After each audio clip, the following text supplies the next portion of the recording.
That is what has happened so far for not being able to generate the gross fixed capital formation. And this has resulted in what we have discussed so far. Many members have discussed, and therefore I am not going to discuss about unemployment. What about the social sector? I said it is undernourished. Out of 21 primary sectors, I do not take the total allocation as a percentage of the total budgeted BE this year, but I'm taking it as a percentage of the GDP. Out of 21 sectors, in 8 sectors it has decreased as a percentage of GDP compared to last year. In 8 sectors there are no change. In 5 sectors it is marginal increase to the extent of 0.1%. Therefore there is nothing which has happened in the social sector. Then how do you create a level playing field? In the entire budget, one has talked about opportunities to be given, opportunities being created, and we know opportunities can be created only when we spend on things like health and education. I will talk about these two things, health and education now. Now, as far as health is concerned, the budget started with health, and I thought that the allocations would have become astoundingly high. Currently, if we look at the allocations in health, it is 0.33% of the GDP, which is less than the last year and less than or even almost equal to the last year before last. We currently have 1 bed per 1,000 people against global average of 2.9.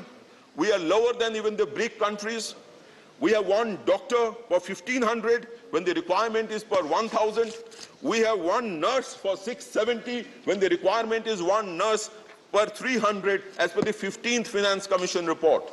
So the investment in health is definitely required. I look forward to it, and I think there is still some way in which we have to get investment into the health sector in this country, particularly the primary healthcare sector. The Standing Committee had also suggested investment in primary healthcare to be requiring a push, a definitive push. Now I talk about agriculture. Now, if I talk about agriculture, I would like to say that unless the Swaminathan Committee report is implemented as has been demanded by Honorable Chief Minister of Orissa several times, the farmers' income probably cannot get doubled. In fact, the budget doesn't talk about doubling of farmers' income as of 2022 at all.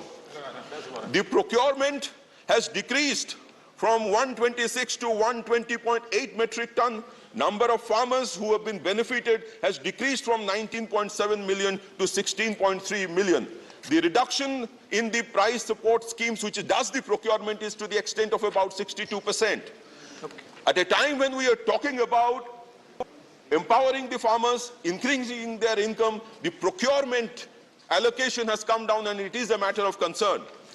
What is also a matter of concern is the fact that agricultural investment fund, in which 1 lakh crore was supposed to be spent in 6 years, after 2 years, the spending is 6,627 crore only, that is approved. Spending is a mere 2.6%, 2,654 crore. So at the rural economy level, at the agriculture level, there is tremendous amount of distress. Please conclude, Dr. Ji.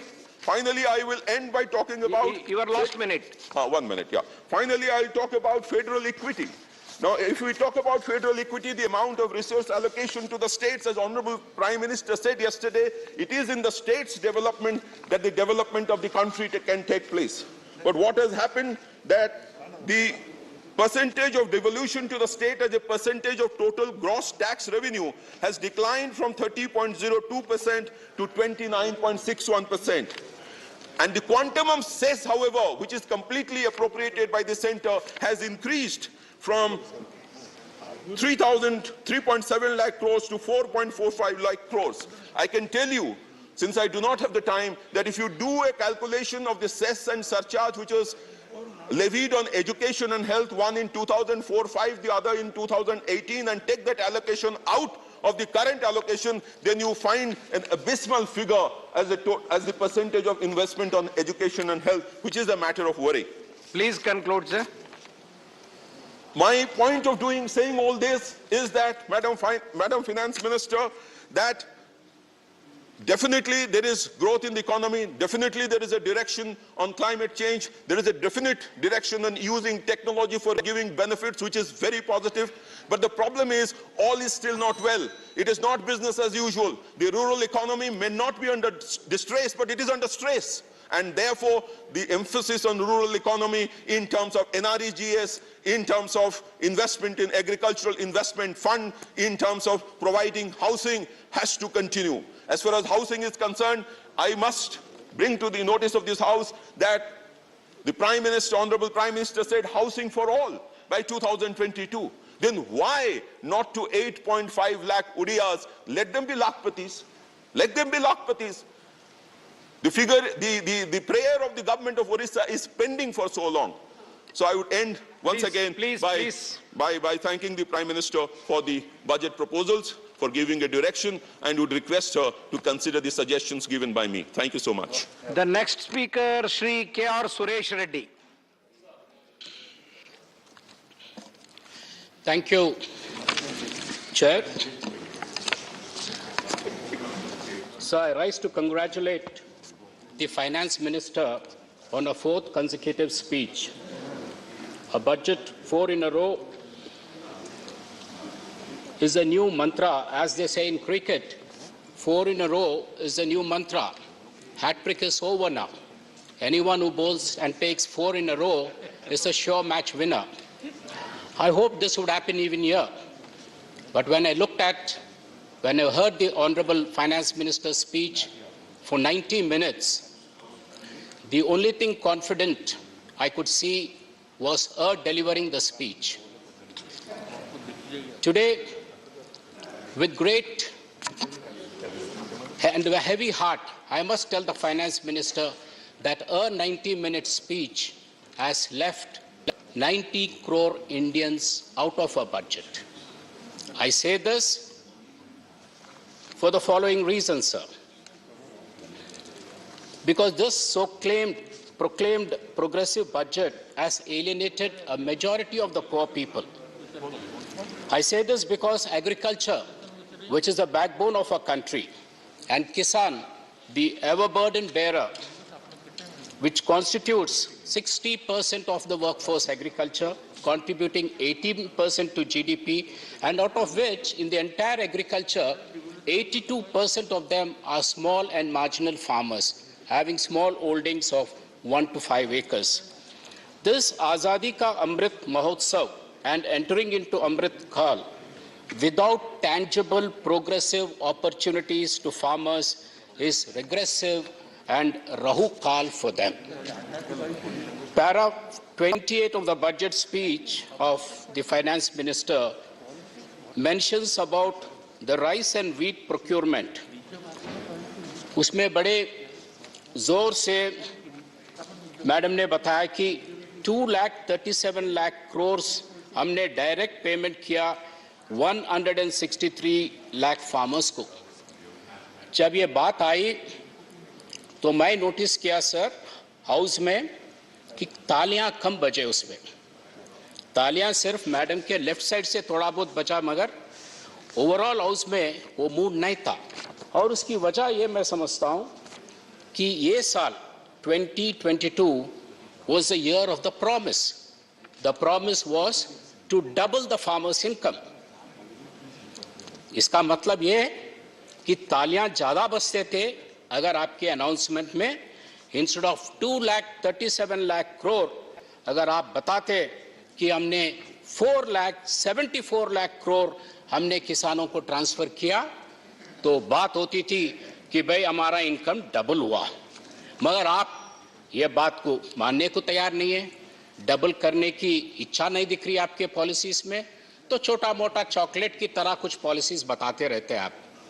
For example आपका prime minister किसान programme, तो उसमें आप बताए कि हम 70,000 crore farmers को जो है सो हम बांटे, और इसको कहते हैं डबलिंग द इनकम। तो नहीं होता, ये अश्योर्ड इनकम है। अगर आप 4 लाख, जैसे मैं बताया 4,74,000 में आप ये 2,07,000 अगर 2,37,00,000 करोड़ आप बचाए, क्योंकि डबल नहीं किए, और ये 2,37,00,000 करोड़ में आपका 70,000 भी अगर हम निकालते हैं तो फिर भी आज ये गवर्नमेंट 1,67,000 करोड़ आप एमएसपी फार्मर इनकम डबल ना करने से सरकार ने ये पैसे बचा लिया है। सर, अगर आप कहते हैं कि भाई एमएसपी हम तो कुछ बढ़ाते गए, तो आप देखिए एग्रीकल्चर का जो इनपुट होता है किसान का, वो भी वही अंदाज से और ज्यादा अंदाज से बढ़ गया है। आप इसके साथ साथ प्रोक्योरमेंट में 10,000 करोड़ इस साल आप कम कर चुके हैं। आपका रीसेंट प्रोक्योरमेंट पॉलिसी जो हमको तेलंगाना एक उदाहरण है कि पैडी प्रोक्योरमेंट में किसान को, तेलंगाना सरकार को कितने कठिनाइयां आपने करवाया कि भाई we had to come with a begging bowl, chief minister had to come, request the government, pleading the government. Half the cabinet was here, entire MPs were camping here, most of the MLAs were here, just requesting the government कि भाई आप हमारा produce लेंगे नहीं लेंगे, रबी में आप लेंगे नहीं लेंगे। तो आपका पॉलिसी इतना वेग है कि हमने पूछा कि रबी का प्रोक्योरमेंट आप लेंगे, तो आपने बताया कि आज नहीं, हम मार्च में करेंगे अनाउंसमेंट। जब किसान का काम शुरू होता है दिसंबर में, आप मार्च में बताने की बात, ये आपका किस तरीके से आपका पॉलिसी है, किस तरीके से किसान खेती को आप देखते। एक छोटा सा मिसाल है, ये कोई स्विगी सर्विस नहीं है कि जब भूख लगा जब खाना मंगाया आप, क्योंकि किसान को तो टाइम लगता है। ये दिसंबर से लेके मार्च अप्रैल तक ये काम चलते रहती है, और उसका जो है सो आई फील वेरी अनफॉर्चुनेट कि भाई इसमें किसान को ये तकलीफ उठाना पड़ा। सब एक असेसमेंट हुआ था, situations assessment survey of farmers, उन्होंने बताया कि आज के हालात में जो खेतीबाड़ी करता है उसका 40% आमदनी और कम होते जा रही है। और देखिए लाठी पे लाठी किसान पे, इसके साथ साथ और क्या हो रहा है, आपका फर्टिलाइजर सब्सिडी आप कम कर दिए, आप करीबन 35 to 40,000 करोड़ आप इस बजट में कम कर चुके हैं। इसमें किसान की तकलीफ और बढ़ेगी। फूड सब्सिडी आपने 80,000 करोड़ कम करे। सेंट्रल मार्केट इंटरवेंशन स्कीम जो करीबन 3,596 करोड़ का था, उसको आप कम करके 1,500 करोड़ पे लाए। क्रॉप इंश्योरेंस आपने करीबन 16,000 करोड़ से 15,000 करोड़ पे लाए। प्राइस स्टेबलाइजेशन फंड 2,700 करोड़ से 1,500 करोड़ तक लाए। और इवन रिसर्च, एग्रीकल्चर रिसर्च पे सिर्फ 500 करोड़ लगाए, ताकि multinational companies like Bayer they tend to spend more. Sir Reddy ji, your last minute. I'm already the last. No, yes. Your party has given you 8 minutes. और 5 minute है sir. 8 minutes. You have completed. No, 12 minutes I was told, sir. No, 8 minutes is given and 7 minutes is over. Sir. Second speaker is not speaking. He is speaking. Then it is okay. So what is my entire time now, sir? I'm Now doing another 8 minutes you have. another 8 minutes. Thank you, sir. Sir, इसके साथ साथ मनरेगा का demand बढ़ रहा है, but आपका budget allocations कम हो रहे हैं, साहब। आप डिमांड ड्रिवन बोल रहे हैं। जब डिमांड ड्रिवन है तो जो ग्रामीण लेबर है उनको विश्वास, कॉन्फिडेंस क्यों नहीं बिल्ड करते? जब 1,11,000 करोड़ खर्च हुआ था 2 years बैक, तो आप बताइए इस साल भी हम आपके साथ ठहरेंगे। कम करते जा रहे हैं कि उस पर ज्यादा भरोसा मत करो। हो सकता है आपके कुछ कारण हो सकते हैं आपका, मगर मैं ये कहना चाह रहा हूं कि the share unemployment pressure in the rural India will force and compel the government to increase the allocation. अगर आपका दिल नहीं मानता बढ़ाने के लिए, मगर वहां की जरूरतें आपको मजबूर करेगा कि आप बढ़ाना पड़ेगा, क्योंकि इसके अलावा आपके पास कुछ और है ही नहीं इस पे। Sir, there was some apprehensions in the government कि भाई ये misuse हो रहा है and it needs to be revamped, या asset creation ठीक नहीं हो रहा। पहले से करीबन 5-6 साल से केसीआर साहब हमारे मुख्यमंत्री जी लगातार कहते आ रहे कि भाई इसको आप एग्रीकल्चर से जुड़ाइए। Linking up with agriculture will create some relief for the farmer It will also ensure कि आपका misuse की जो आरोप है या asset creation का जो doubt है, ये सब अगर किसान के साथ आप मिलाएंगे तो ये सब ठीक होगा, क्योंकि किसान एक ईमानदार है, प्राण जाएगा पर वचन न जाएगा, तो ईमानदार रहेगा, आपका हर एक पैसे का हिसाब किताब आपको वो बताएगा. So link it up with agriculture is the request, sir. Sir, agriculture की profitability, अगर आपका इनकम डबल करना चाहते हैं तो इसकी ग्रोथ रेट 3.5% नहीं बल्कि 14% एग्रीकल्चर का रहना चाहिए. 14% हो रहा है. Telangana is a live example. Telangana agriculture is growing at 14%. Here overall is going at 3.5%. And unless you bring it to a reasonable height, the doubling of incomes will only be a mirage, will only be a dream, sir. इसीलिए आज तेलंगाना में जो पहले तेलंगाना बनने से पहले आम labour किसान जो दुबई मस्कट नौकरी के लिए जाते थे वो सब वापस आ रहे. आज आराम से सुकून से उनकी खेती बाड़ी की काम हो रही है और गांव में बिल्कुल nice livelihood is given to them and a brotherhood is spreading, sir. So para 30 to 35 of the budget speech, the finance minister talks about a lot of private participation in agriculture, private agri-tech players, PPP mode, financial startups, money creation of unicorns. Going by our past experience, ये बातें देखे तो सुने तो हमको ये डर महसूस हो रहा है ऑनरेबल चेयर कि कहीं से ये 3 एग्रीकल्चर लॉस जो है कहीं बैकडोर एंट्री तो नहीं हो रहा है. तो इसीलिए this is an apprehension we need to clear, क्योंकि the slow recovery in consumption is the reduced profitability of agriculture. We squeeze the reduced incomes and demand. The evidence is very clear.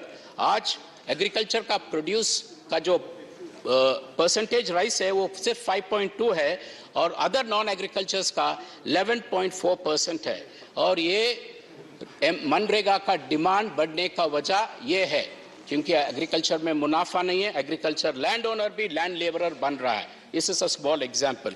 और मैं इस माध्यम से finance minister से request करूंगा कि आप इस देश को you have to assure the country, you have to assure the farmers that MSP will remain. और इस आप आजादी का अमृत महोत्सव पर आप ये भी बताइए, आप कहीं आपके प्लान्स बताए उसमें एक जो है सो एमएसपी रहेगा and MSCP will continue to stay. Sir, after agriculture the next biggest employment creator is MSME. और एमएसएमई के बारे में काफी बातचीत हो रही है.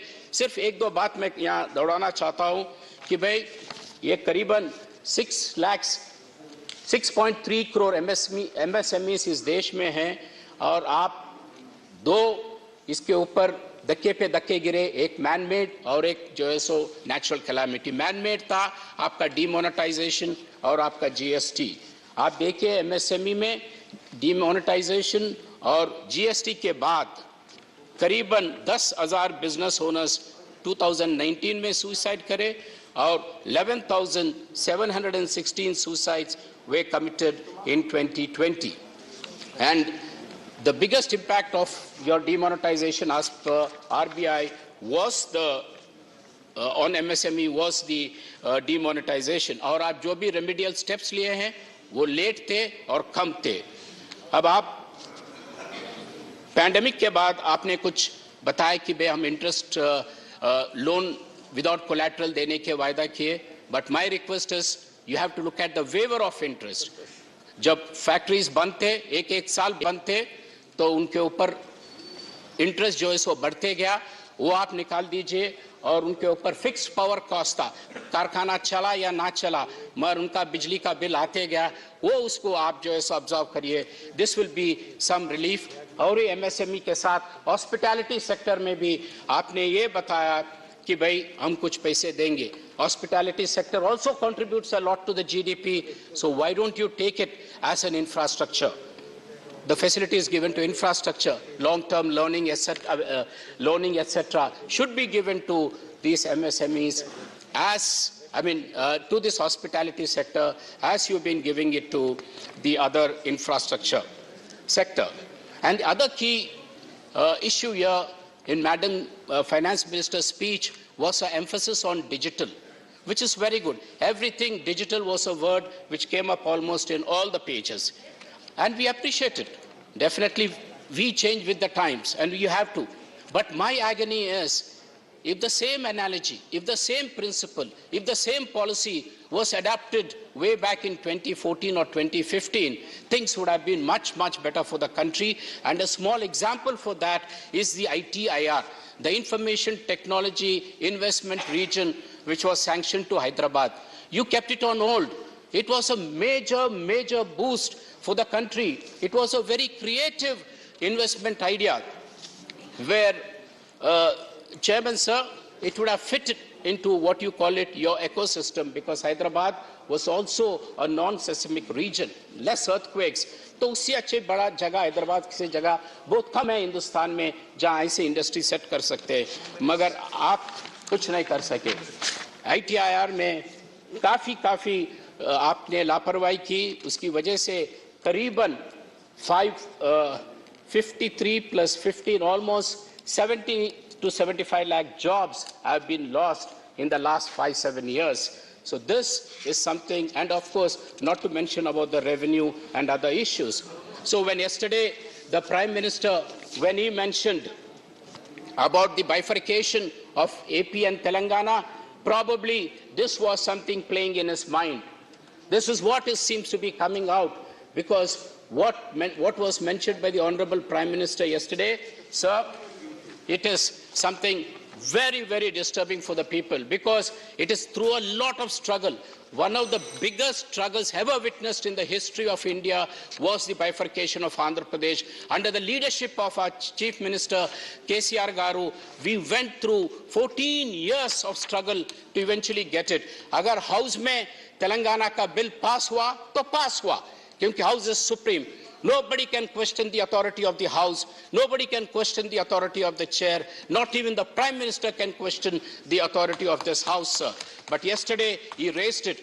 Agar aapko taklif hua, bifurcation mein, मैं पूछना चाह रहा हूं कि कितने बार वो reorganization bill यहाँ पे amendment को आया है? Did you make any amendments in the last 8 years?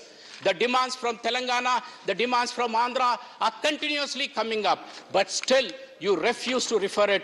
You refuse to chair even a single meeting. और वहाँ पे क्या हो रहा है, sir? Please conclude, sir. Sir, just 1 minute. So this is an important thing. I'll just 1 minute. So I'm concluding with one last thing. मैं तो काफी पूछते गया, तो एक छोटा सा मेरे को एक WhatsApp का forward याद आता है कि एक नेता ने अपने दोस्तों को 8-10 लोगों को अपने घर पे चाय पे बुलाया और बोला, भाई मेरे घर में सबसे अच्छा चाय बनती है. तो सबने गए 10 लोग उम्मीद में कि अच्छा चाय मिलेगा वहां, और जब घर गए और उनके बावर्ची को बोले भैया चाय बनाओ, तो उन्होंने कहा सब 130 सेकेंड्स और चीनी नहीं है, तो उन्होंने कहा कोई बात नहीं चाय लाओ, और चाय आ गया. तो वो नेता ने कहा देखो भाई ये स्पेशल चाय है, मगर इसमें एक कप में चीनी नहीं है, शुगर नहीं है. जिसको भी वो कप आएगा वो सबको आज रात में भोजन पे ले जाएगा. तो 8-10 लोग जितने भी बैठे वो सब ने कहा कि बहुत अच्छा है, बहुत अच्छा है, किसी ने नहीं कम नहीं किया. तो मैं भी यही कहूंगा कि very sweet budget, but do justice to our region. Thank you so much. Thank you. The next speaker, Shri Vijay Sai Reddy. Thank you, Vice Chairman, sir. We should appreciate the Honorable Finance Minister for presenting this budget in most difficult and trying times. Initially, sir, we all thought that it would be, Honorable Finance Minister would submit the budget for UP and Punjab. However, as the budget speech of the Honorable Finance Minister went on, and it was nobody's budget, no one's budget. And I can confidently say that it is a stylish budget with no substance. I'm sorry to say that. Sir, to put it in a different words, it's a budget like an operation successful but patient is dead. This budget may be a good budget for the country according to the Honorable Finance Minister, but for AP, it is bad and worst. Sir, my point is Atmanirbharata of the states. Honorable Finance Minister on several occasions talks about Atmanirbhar Bharat. But I am asking Madam, what is Atmanirbharata of the states? Not the center, not only the center. The center, according to me, and I'll give the statistics also, Vice Chairman, sir, using manipulative practices to reduce the share of state share of taxes from the central pool of taxes. Sir, center has deliberately I'm using the word, increasing the cess and surcharges in its gross tax revenues, which is not shared with the states. Sir, it has been brought down, the states' share has been brought down. In reality, though the 15th, according to the Honorable Finance Minister, the 15th Finance Commission has recommended 41%. In reality, the real percentage works out to 29%. I can give the figures also, sir. It is not 41%. It is because of cess and surcharges. And I'll give petrol as an example. The central government has collected 3.35 lakh crores by way of cess on petrol, shared just 5.8% of it, that is 19,475 crores with the states. What is shared with the states? In the case of petrol, is only 5.8%. Out of 100 rupees, 5 rupee 80 paisa. Sir, by increasing sir, Honorable Finance Minister has coined a special word, apart from cess and surcharge. Special additional excise duty. This is nothing but cess and surcharge. By increasing the special excise additional duty, nothing but cess, the center has pooled 2.87 lakh crores from which the states are not getting a single rupee, not a single rupee. This is the situation. Sir, the share of tax component in the excise duty, which is shared with the states, has decreased by 40% in the case of petrol and 59% in the case of diesel, sir. Sir, at present, I have a statistics which I would like to, Honorable Madam is present. Sir, in the case of petrol, let us presume that the cost of the petrol is 100 rupees for the sake of brevity. Basic price is 45 rupees. Basic excise duty is 1 rupee 40 paise.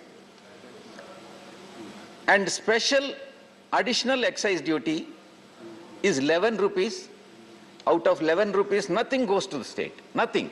Not a single rupee. Road and infrastructure cess, 18 rupees. Nothing goes to the states. Agricultural infrastructure and development cess, 2 rupees 50 paisa. Nothing goes to the states. Dealers commission, of course it goes to the dealers. Taxes, whereas the states are empowered to levy VAT in the case of petrol and liquor. What is that? The maximum percentage any states can charge is only 10 to 15%. It varies from 10 to 15%. What is center getting? Central government is getting 85% and states are getting 15%. This is the justice what central government is rendering in the case of taxes, share of taxes. Sir, AP share in the divisible pool, I would like to share with the Honorable Madam. AP state, when compared to the divisible profits, AP share of taxes. In 13th Finance Commission, between 2010 and 2015, AP share is 6.9%. 14th Finance Commission, 2015 to 20, from 6.9% it has come down to 4.3%. It has come down by 2.6%. In 15th Finance Commission, It is 4.07% in 2000, whereas in the previous year, 2020-21, it was 4.111%.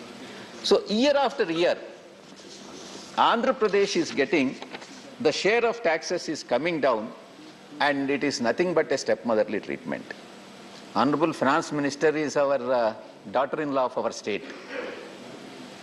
I want everybody to, all the honorable members to know about it. Sir, deciding the state share of taxes, there are certain points, that is population, forest cover, geographical area, there are various parameters. Quite surprisingly, 15% weightage is given for population. Andhra Pradesh is one state which is effectively controlling the population. And those states which are not controlling the population, they are benefited. Those states which are controlling the population, they are punished. This is the formula what the central government is following, or Finance Commission is following. Sir, comparative of AP budget. See, on various sectors, how the center is spending and how Andhra Pradesh is spending. Sir, on agriculture, Andhra Pradesh is spending 5.9% of the total expenditure, whereas center, which is agriculture, is considered to be priority sector. Center is only spending 3.8%. Education, Andhra is spending 11.8% and center is spending 2.6%. Health sector, Andhra is spending 6%, center is spending 2.2%. Rural development, Andhra is spending 7.1%, whereas center is spending 5.2%. Whereas my colleague sitting in front of me, Kanakamedala Ravindra, TDP, they criticize that state is not spending enough. And their leader, day in and day out, criticizes YSRCP government, saying that the government has failed in all respects, in all counts. This is how the politics are being played. Sir, the crucial sectors like agriculture, education, health, rural development, social welfare, Andhra Pradesh is spending more than the central government despite severe financial crisis on account of stepmotherly treatment by the central government. Sir, coming to income tax, I would like to bring to the notice of Honorable Madam. Madam, there is a 10% increase in the overall revenues on account of tax revenues. Madam, the tax exemption limit, when you came to power in 2014, was 2,50,000. And now, from 2014 to 2022, what is the inflation? Cumulative inflation is 48%, sir. Whereas basic tax exemption limit remains the same. And I request the Honorable Madam to link this minimum tax exemption limit with that of inflation rate. Sir, with inflation reaching all-time high, but tax rates remain the same. This is the pathetic situation. And I request the Honorable Madam to further rationalize it and inflation be adjusted, again adjusted IT deductions and exemptions. Madam, there are certain difficulties, because I am also taxpayer, a chartered accountant. There are certain difficulties that are being faced by the assessees. One is, there are 5 tedious documents which one has to collect in order to file the tax returns. One is Form 16 from the employer. Second is for interest income TDS certificates from Form 16A.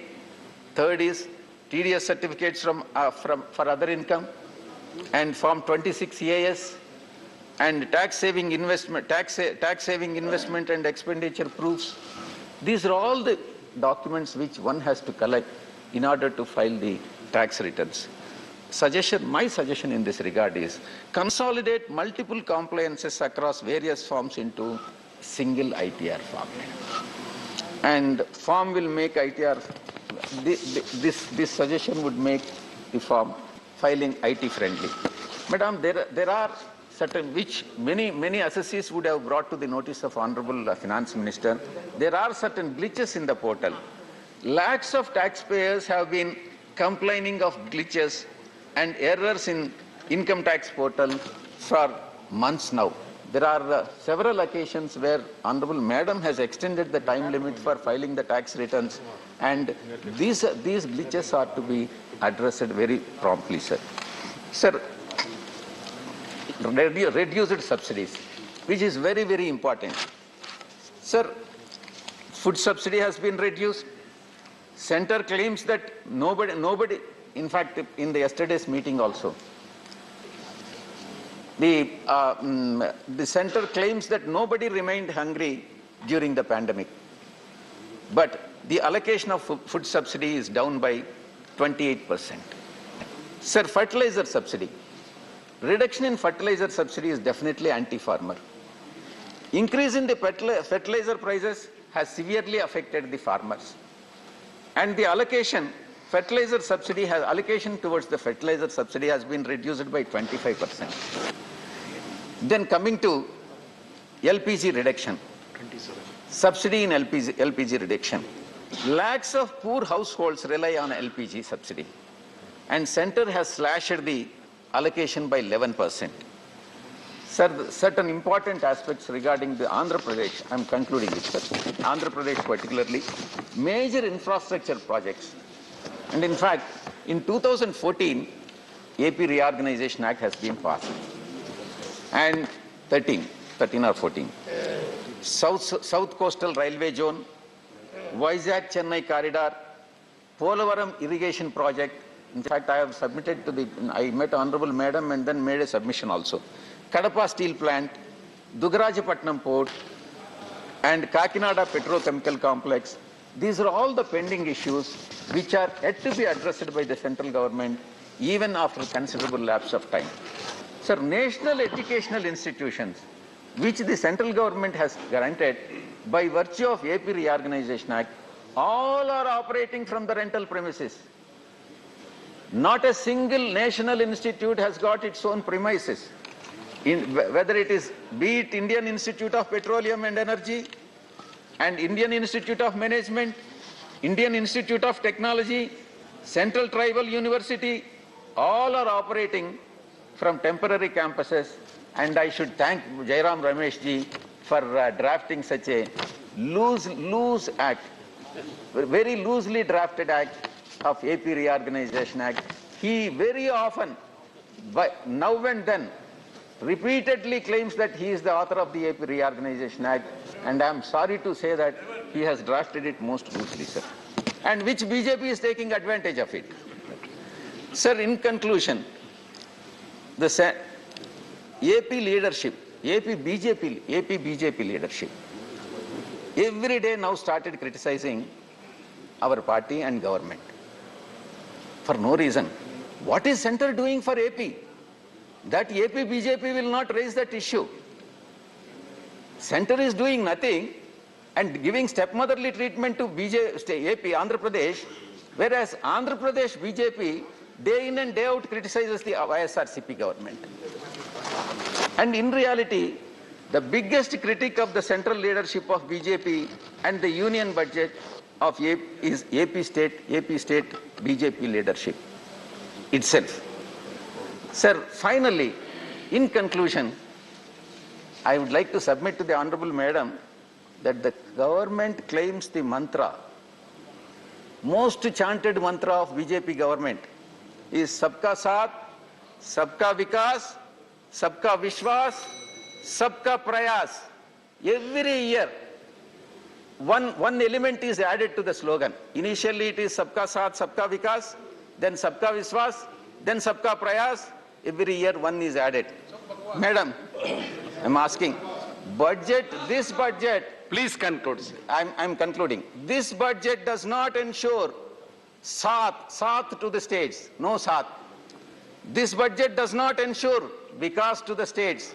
This budget not taken the states into Vishwas, no Vishwas on the states. This budget does not ensure support supporting the prayas of the states. No Saath, no Vikas, no Vishwas, no prayas. Thank you very much, sir. Thank you for giving the opportunity. Thank you, sir. Thank you, Vijay Reddy ji. Now, the next speaker, Srimati Jarna Das Baidya. Madam, you have 7 minutes. Yes, sir. Thank you, Honorable Vice Chairman, sir. The Finance Minister presented the budget in the backdrop of an economic scenario when majority of the people are facing jobless and huge cuts in real income. GDP in current financial year is estimated to marginally cross the pre-pandemic levels. The private consumption expenditure is still short of the pre-pandemic levels, and industries are facing low capacity utilization and rising inventories primarily because of very low demand in the economy. Sir, मैं बोलना चाहती हूँ, जब election आते हैं, आश्चर्य लगता है, मैं त्रिपुरा से बिलोंग्स करती हूँ, तो क्या बोला जाता है? वो जॉबलेस जो यूथ है, उसको एक मोबाइल नंबर दिया गया, बोले मिस कॉल करने से नौकरी मिल जाएगा, लेकिन इलेक्शन के बाद जब मिस कॉल किया तो अब क्या है, इस नंबर से बोलते ये नंबर मौजूद नहीं है, ये नंबर गए। सोशल पेंशन 2000 रुपया करेंगे, कहा नहीं किया, और मनरेगा पर 340 रुपीस वो इंक्रीज करेंगे, और 200 दिन का काम, अभी 16 डेज और 15 डेज काम होता है, इससे ज्यादा नहीं होते, और वेज भी नहीं, एक पैसा भी नहीं बढ़ाया। तो ये बोलने से क्या होते है, बजट में आना चाहिए। सर, जो मनरेगा पर इस बजट में हम लोग देखते हैं expenditure bye 25,000 crores in MNREGA and reduce food, fuel and fertilizer subsidies, and also in allocation in health and rural development. Sir,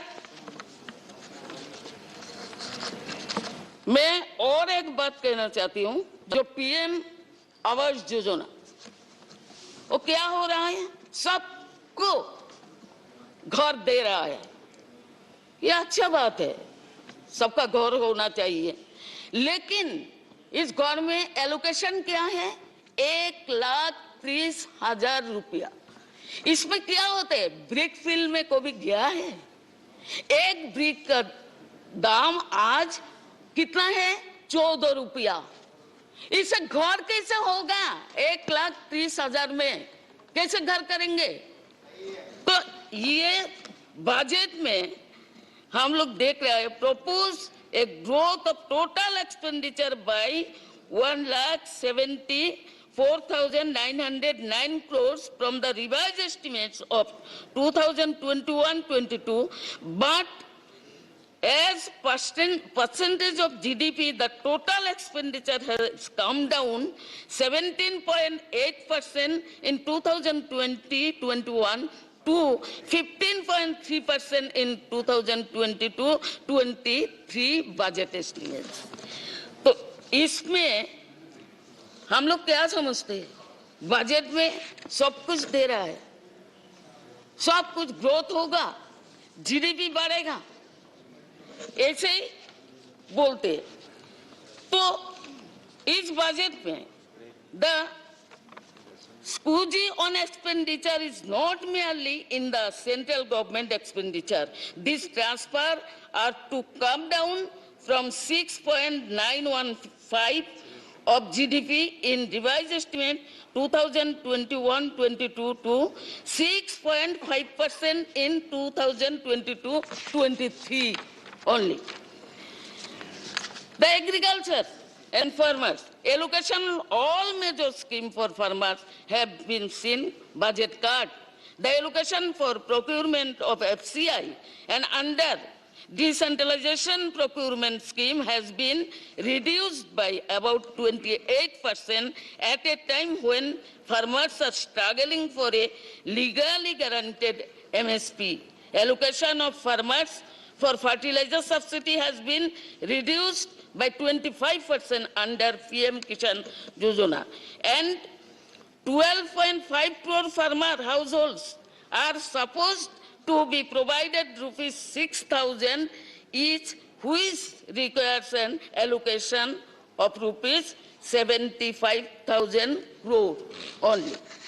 Now, sir, children welfare, वो बेटी बचाओ बेटी पढ़ाओ ये स्लोगन तो है ही, हम लोग भी चाहते हैं बेटी को बचना चाहिए, बेटी मर रहा है इस देश में ज्यादा तो चिल्ड्रन वेलफेयर के लिए rupees 5,700 crores less than what was budget.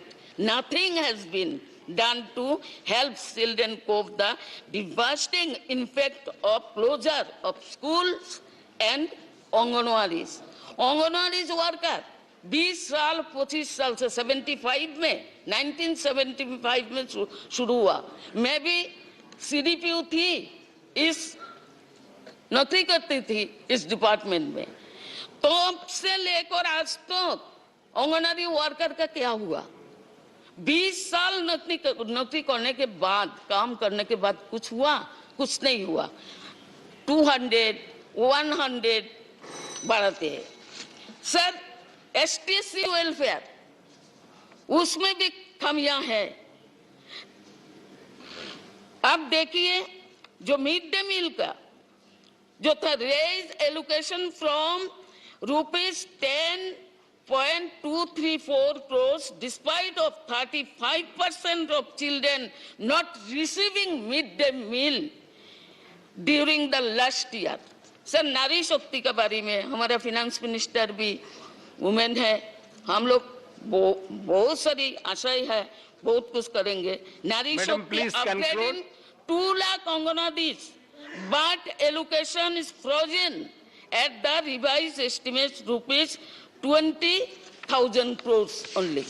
Sir, 1 minute. Jarna ji, conclude please. LPG subsidy also Kavia 60% पहले है और 60% card has been inflected budget 2022-23. Now new allocation has been budgeted for the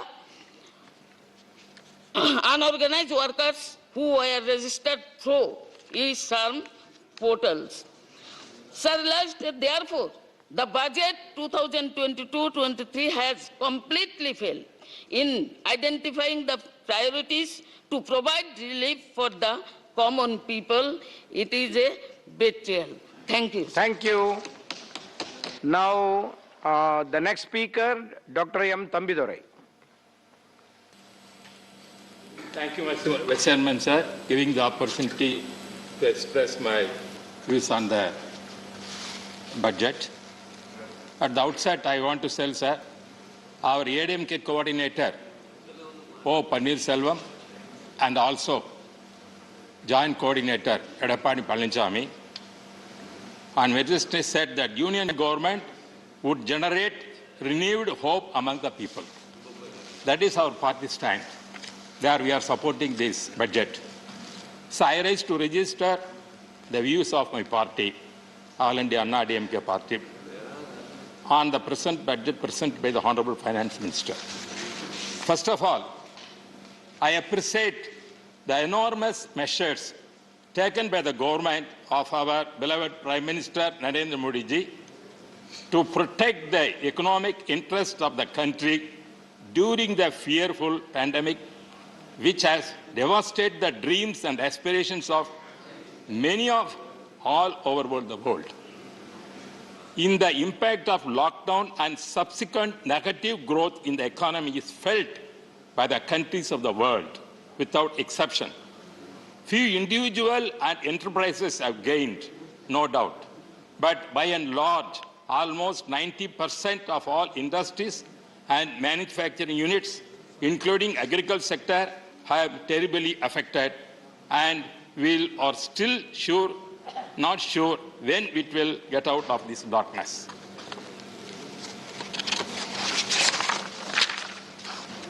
So, in spite of gloom and despair all around us, the government of Honorable Prime Minister Modi had reasonably done well in safeguarding our economy. My heartiest congratulations for what have been done and best wishes for the more power to the Prime Minister. Coming to the budget 2022-23, I am come across a survey conducted by independent services involving more than 40,000 respondents residing in 342 districts of India. The survey has indicated that 20% of citizens are thrilled with the budget and they see many benefits ranging from infrastructure growth to boosting spending and creating employment. 40% believe it will derive progress in at least our area. At the same time, sir, the absence of personal tax relief has been disappointing to a sizable percentage of survey citizens. Sir. I am appealing the Honorable Finance Minister to consider this, as our Reddy also said, speaking, this inflation is more, but the income tax that when we are charging is still we are continuing that. Sir, if you allow, give more concession, the consumers, the taxpayers, definitely they will spend money that will circulate in the growth, definitely. Therefore, you have to take the opportunity to give, see, that exemption must be, that tax rate, that level has to be increased, that personal tax. Sir, and also, the Finance Minister has said in the budget speech that the productivity-linked incentive in the sectors for achieving the vision of Atma Nirbhar Bharat has received an excellent response. Madam Nirmala Sitharaman mentioned that there is a potential to create 60 lakh new jobs and an additional production of rupees 30 lakh crores during the next 5 years. I earnestly hope that ambitious plan comes true. India is now the factory of the world. India is now the laboratory of the world. India is now the hub of the young in the world. More than 50% of our population is young population. We have to make use of this wonderful resource which most countries do not have. The resource of human power is more important. Our young generation is getting good education, great mobility, and above all, our youth are full of aspiration and dream to have a better tomorrow for them and to their family. Hence, I please make sure that you are complete your target of 60 lakhs of new jobs. Create new mechanism to find jobs opportunity for our youth all over the world. It is not a brain drain by conquering. The world is through this, our skilled labor. Sir, I would like to specially mention about the Prime Minister Gati Shakti, the 7 engines you have identified, namely roads, railways, airports, mass transport, waterways, and logistic infrastructure are the need of not only today's, but India, also tomorrow's India. With effectively and timely implemented, these 7 engines of Prime Minister Gati Shakti will transform our economy. They will provide seamless multi-modal connectivity and effective logistics which India is badly need of. Sir, our Finance Minister is very thought of presenting the budget. Even though there are elections in the different states, it's not tempted her. Here she is come forward to put a realistic budget. As our Reddy said previously, she is the daughter-in-law of Andhra Pradesh, but she is daughter of Tamil Nadu. I think definitely she will help more Tamil Nadu, giving more schemes. That is expecting that way. That is there. I think our budget will at us come. Sir, Finance Minister has announced that 7 lakh crore in capital expenditure, and increase of 35% to bring the flagship economy back to the pre-pandemic level. There has been some attempt to assure farmers by committing rupees 2.37 lakh crore to produce wheat and paddy from 16.3 million farmers. The perennial problem in India is implementation.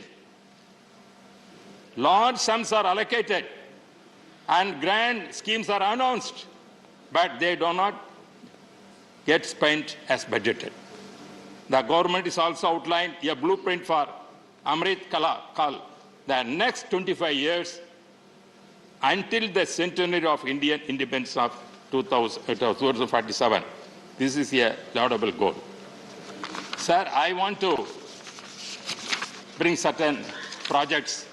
For example, the Modi government has been working with the different models of public-private sector partnership and is constantly reviewing model concession agreements for the various modes of road construction of PPP. I was also Transport Minister, sir, you know very well, Vajpayee government on this subject. But I am requesting Honorable Finance Minister to see that Tiruchirappalli, Karur, Coimbatore has maybe linked through 8 ways. That project is conceived already. Because when you are coming roads like that, the Tiruchirappalli connecting Coimbatore, you make 8-way road. Within 2 hours can reach from Coimbatore to Tiruchirappalli, connecting airport to airport. Therefore, that is an important subject which we are requesting you already. I requested our Transport Minister, accept the project. Project is now in the government. They have to allocate the money and spend it. And also, sir, regarding the railway thing, the other big infrastructure push for fiscal 2022-23 will be for the railways, which is getting up to carry 8,595 million passengers, almost 2.5 times the number it carried in the previous year, apart from the ferrying 1,470 million tons of cargo. Sir, regarding here also, I want to request my area, Jolarapete, Bargur, Krishnagiri, Hosur, or Bangalore, has to be connected. Already the project is announced. Because I am very thankful for the Finance Minister. She announced that Hosur area, this area is an industrial, that is our defense corridor. When the defense corridor, we require that kind of railway infrastructure. Therefore, connecting Bangalore to that rail will go up to Puducherry. 3 states will be connected. Pondicherry, Tamil Nadu, and Karnataka will connect this kind of scheme. Therefore, please consider it and allocate the money. So, regarding the same way, sir, airports. Airports are nothing pillars, we said. You know very well, you are in Karnataka. We have to come to Hosur, means we have to spend 3-4 hours to reach the airport. Therefore, our demand is to have an airport in Hosur. Hosur is already private. Tanija airport is also there. They are ready to give for lease. And also it is Udan structure already accepted. Therefore, even the state government already given the tender. I appreciate that what they have done. Therefore, I request the finance minister to see that to bring the airport for that Hosur, that will give faster boost the development of that area and also connecting the congestion in the Bangalore airport, that will help us. That is the thing, sir. So, another, regarding... you have another 2 minutes, sir. Sir, okay, sir, I'm going to conclude that. So, apart from that, sir, generally, I have seen the newspaper, when you are more interested to internal security. As we are allocating defense, you have to allocate for Home Ministry also. The Home Ministry must see that law and order, even though state subject, they have to give more money to state governments, then only they can do. Modernization more important. But at the same time, news has come, sharp fall in police exam revamped funds, as many states fail to utilize them. That is it has come. But if at all states are utilizing, center you spend it. Your IPS cadre is with you. You modernize them and they depute them. We have no objection. Therefore, in turn, now, because of the law and order, many places we are facing the country deteriorating. there are thefts are going, child abusing, and women's insurgence and security. There are so many things. As you are giving important defense, you have to give the home, you have to save the lives of the citizens of this country. For that, you require the budget must be given more allocation for the modernization of this police force, and the centers to come forward. Without centers, the state cannot do that. And also states, sir, you know GST, after coming GST, most of the funds come to the central government. Central government is telling, yes, they are getting lakhs of crores of rupees every month, go on increasing. What about the states?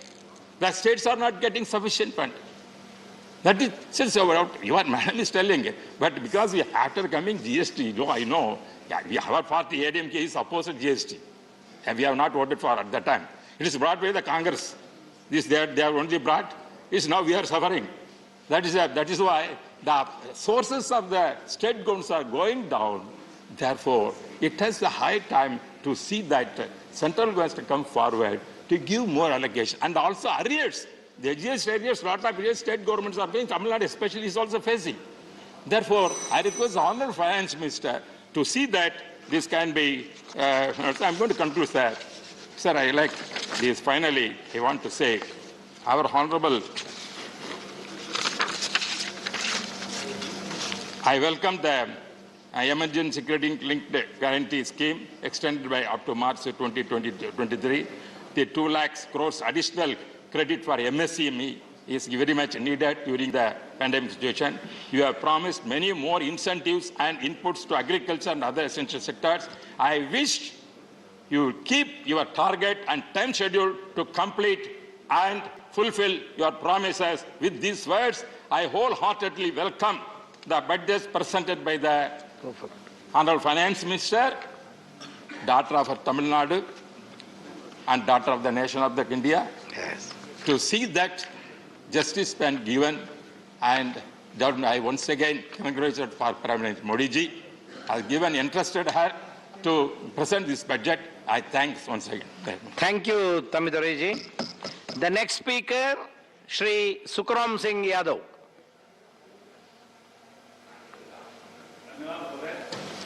सबसे पहले मैं धन्यवाद दूंगा माननीय finance minister जी को, जिन्होंने इस देश के बजट को पेश किया और एक महिला के रूप में पेश किया। इसके लिए बधाई के पात्र हैं। जहाँ तक मेरी जानकारी है कि जब एक महिला बजट पेश करती है तो उसकी तरक्की घर में भी होती है और घर से बाहर भी होती है। मुझे ये भी मालूम है कि इस देश की महिला वित्त मंत्री आगे देश की प्रधानमंत्री बनी, ऐसी जानकारी मेरे पास भी है। मेरी शुभकामनाएं उनके लिए। महोदय, बजट जो पेश किया गया है उसके बारे में मुझे कहना है कि इसमें हमारी फाइनेंस मिनिस्टर जी ने किसानों के बारे में 2 चर्चा की है। ये सही है कि जैविक खेती को बढ़ावा देंगी, ये अच्छी बात है। और उसी के साथ साथ उन्होंने कहा जो ड्रोन से जो खेती होगी उसमें भी इसका लाभ किसान को मिलेगा। लेकिन हमारा देश कृषि प्रधान देश रहा है और इसमें शिक्षा का अभाव रहा है। आज गांव के लोग ड्रोन से खेती करने में कैसे करेंगे, कैसे देखेंगे, उनको क्या लाभ मिलेगा, शिक्षा का अभाव है। इस कारण उनको कैसे जानकारी होगी। मैं समझता हूं कि ये विषय मेरी सोच से परे है कि कैसे इसका लाभ उन्हें मिलेगा। जहां तक माननीय मंत्री जी ने किसानों को सुविधाएं भी बढ़ाई हैं, उसके लिए मैं धन्यवाद दूंगा। लेकिन तकलीफ बात ये होती है कि इस देश में एक बड़ा किसान आंदोलन चला और किसान आंदोलन के बारे में कोई चर्चा नहीं की गई। जाने कितने हमारे किसान साथी इस दुनिया में नहीं रहे, उनका जीवन चला गया। लेकिन बजट में उसकी चर्चा कुछ होनी चाहिए थी, उन्हें कुछ सहायता मिलनी चाहिए थी, उसका अभाव मुझे दिखता है। महोदय, मैं एक बात और कहना चाहूँगा। इनकम टैक्स के बारे में बड़ी चर्चा थी कि इसमें कुछ इनकम टैक्स सीमा बढ़ाई जाएगी और लोगों के मन में विश्वास था हर बार इनकम टैक्स सीमा बढ़ती, इस बार भी बढ़ेगी। लेकिन लोगों को निराशा से हाथ लगी कि सीमा बढ़ी नहीं, लोग इंतजार करते रहे। जहां तक महामारी का प्रश्न है, भीषण महामारी में पूरा देश ने, पूरा विश्व चपेट में आया और इसलिए आर्थिक व्यवस्था चरमराई, हर देश की चरमराई, हिंदुस्तान की चरमराई, इसमें कहने में कोई संकोच नहीं है। लेकिन उसके आधार पर ऐसी योजनाएं बननी चाहिए थी ताकि उस अर्थव्यवस्था को हम ठीक कर सकें और भविष्य में उसका लाभ हमें मिले। एक बात और कही गई है, जो नई करेंसी चलाई जाएगी उसके बारे में, क्रिप्टो करेंसी और डिजिटल करेंसी।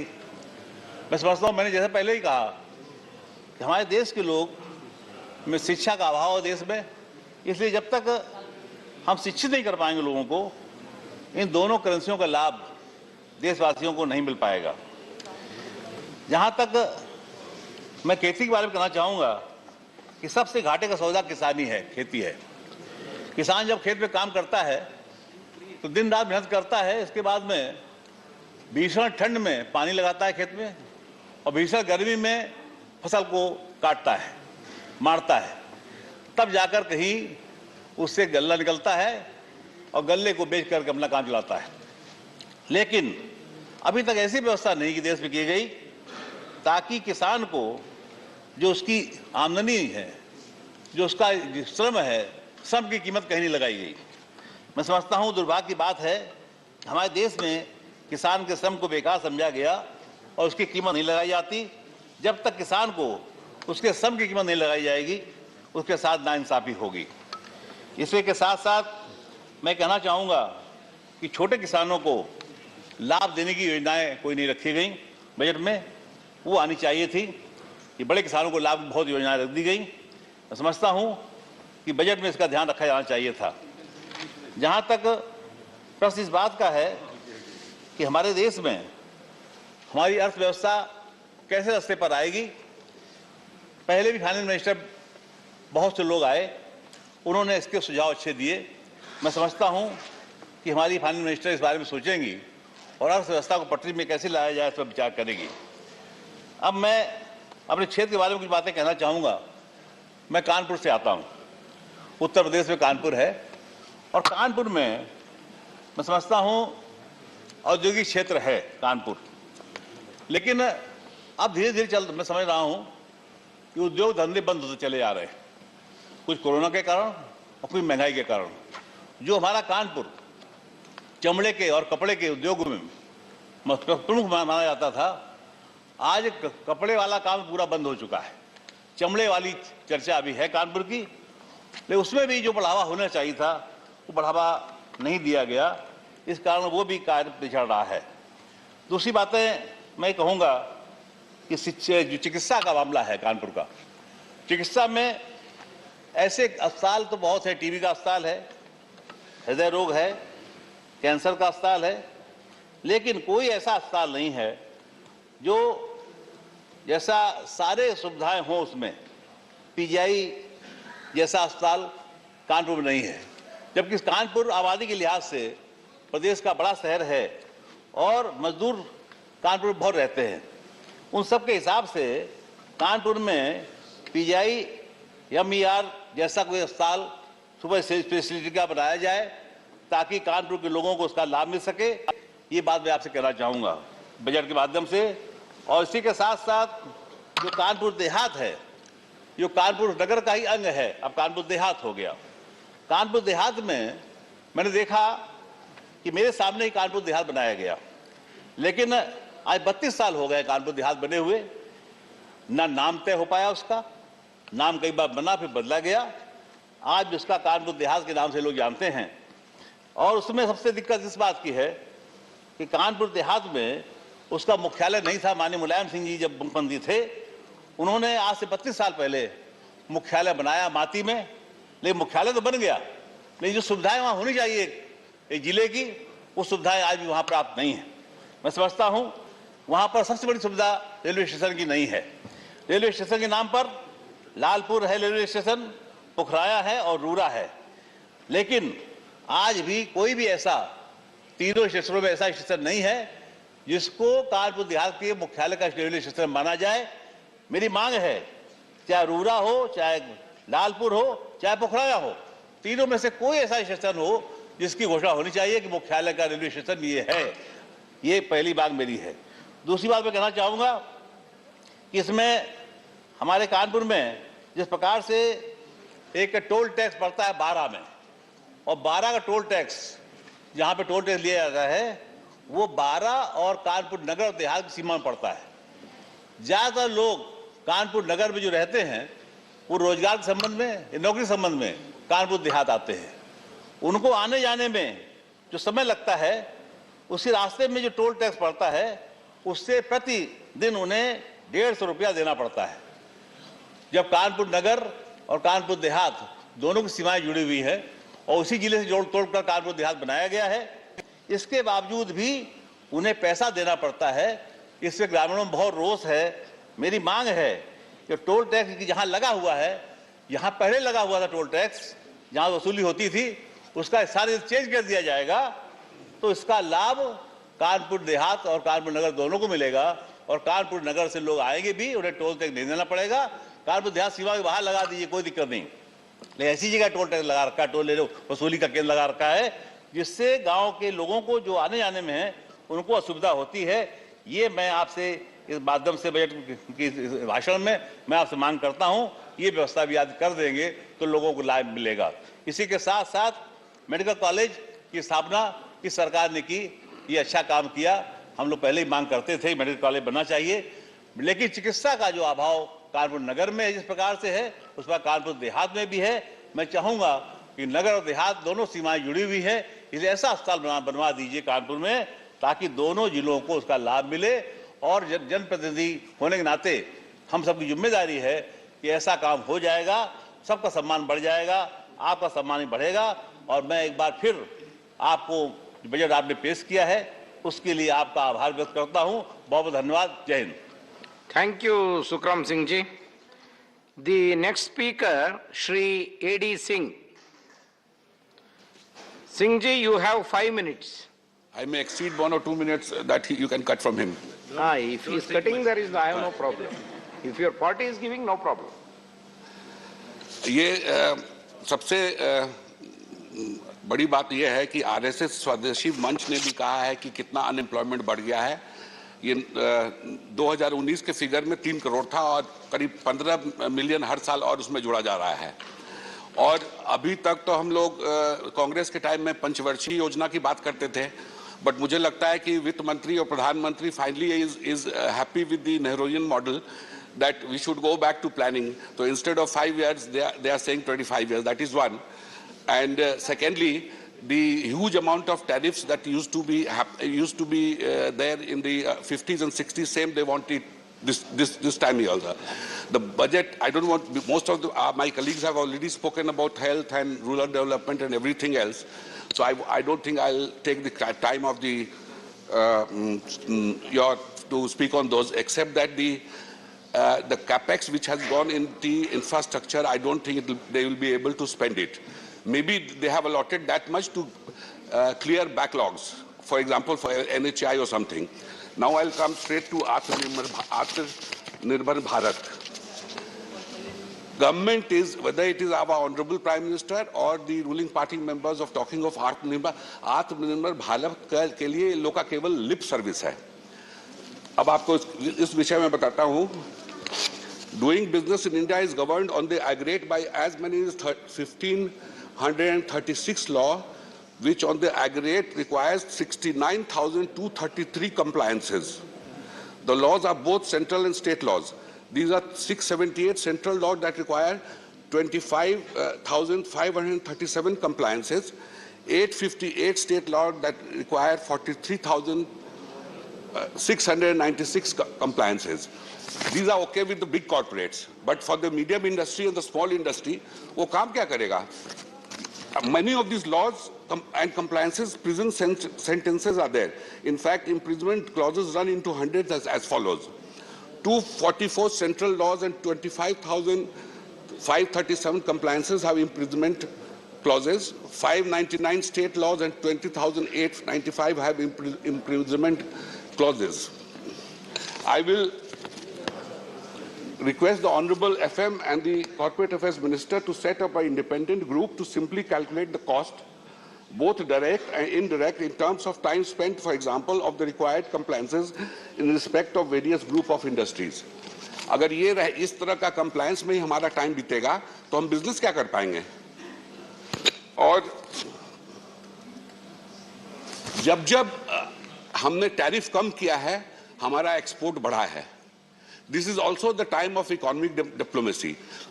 काफी मेंबरों ने कहा कि 1 लाख करोड़ डॉलर का इंपोर्ट चाइना से हो रहा है, बहुत चिंता का विषय है. बिल्कुल चिंता का विषय है.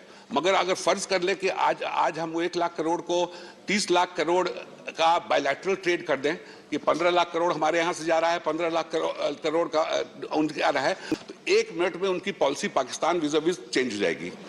Because today is the day. अब फर्टिलाइजर पकड़ लीजिए, the amount of mess they have created in the fertilizer sector.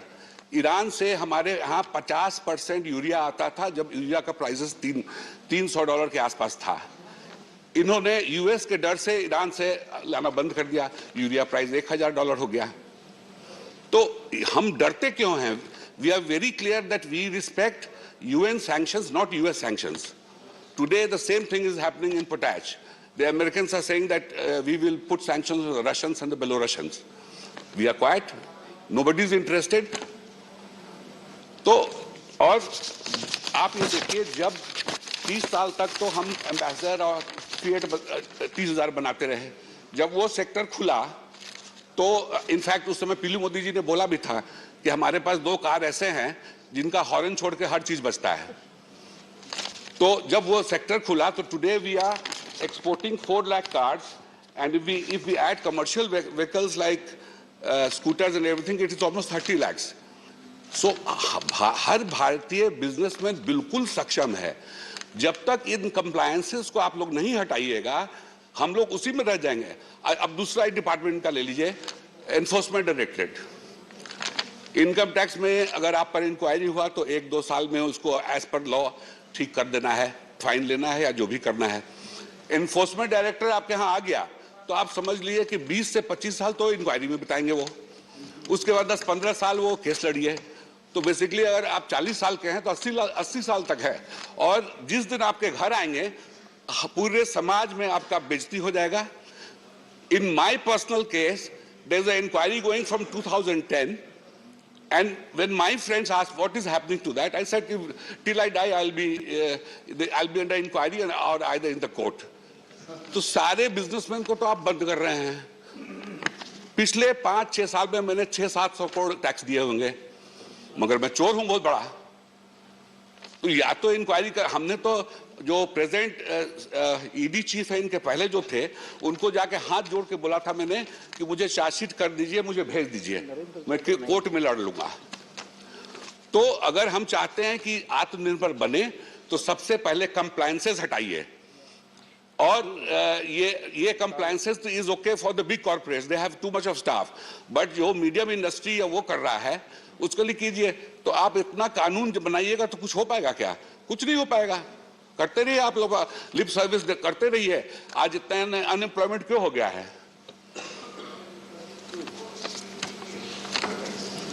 Conclude, Singh ji. Just give me 1 minute.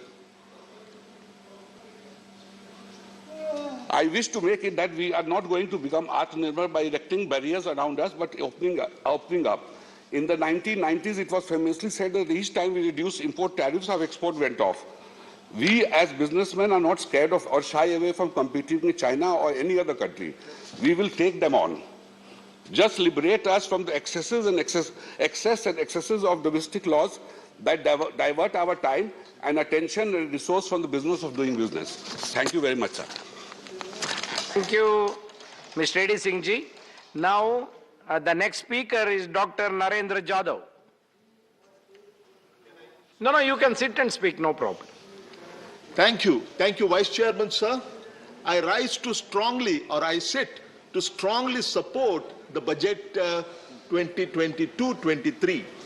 I wholeheartedly commend the Honorable Finance Minister for giving the nation a visionary budget aimed at inclusive and sustainable economic growth and development of the Indian economy. Vice Chairman, sir, a budget is supposed to strike a balance between economic acumen and political sagacity. The finance minister has struck a fine balance between the two. It is a no-nonsense budget reflecting professional integrity of the highest order.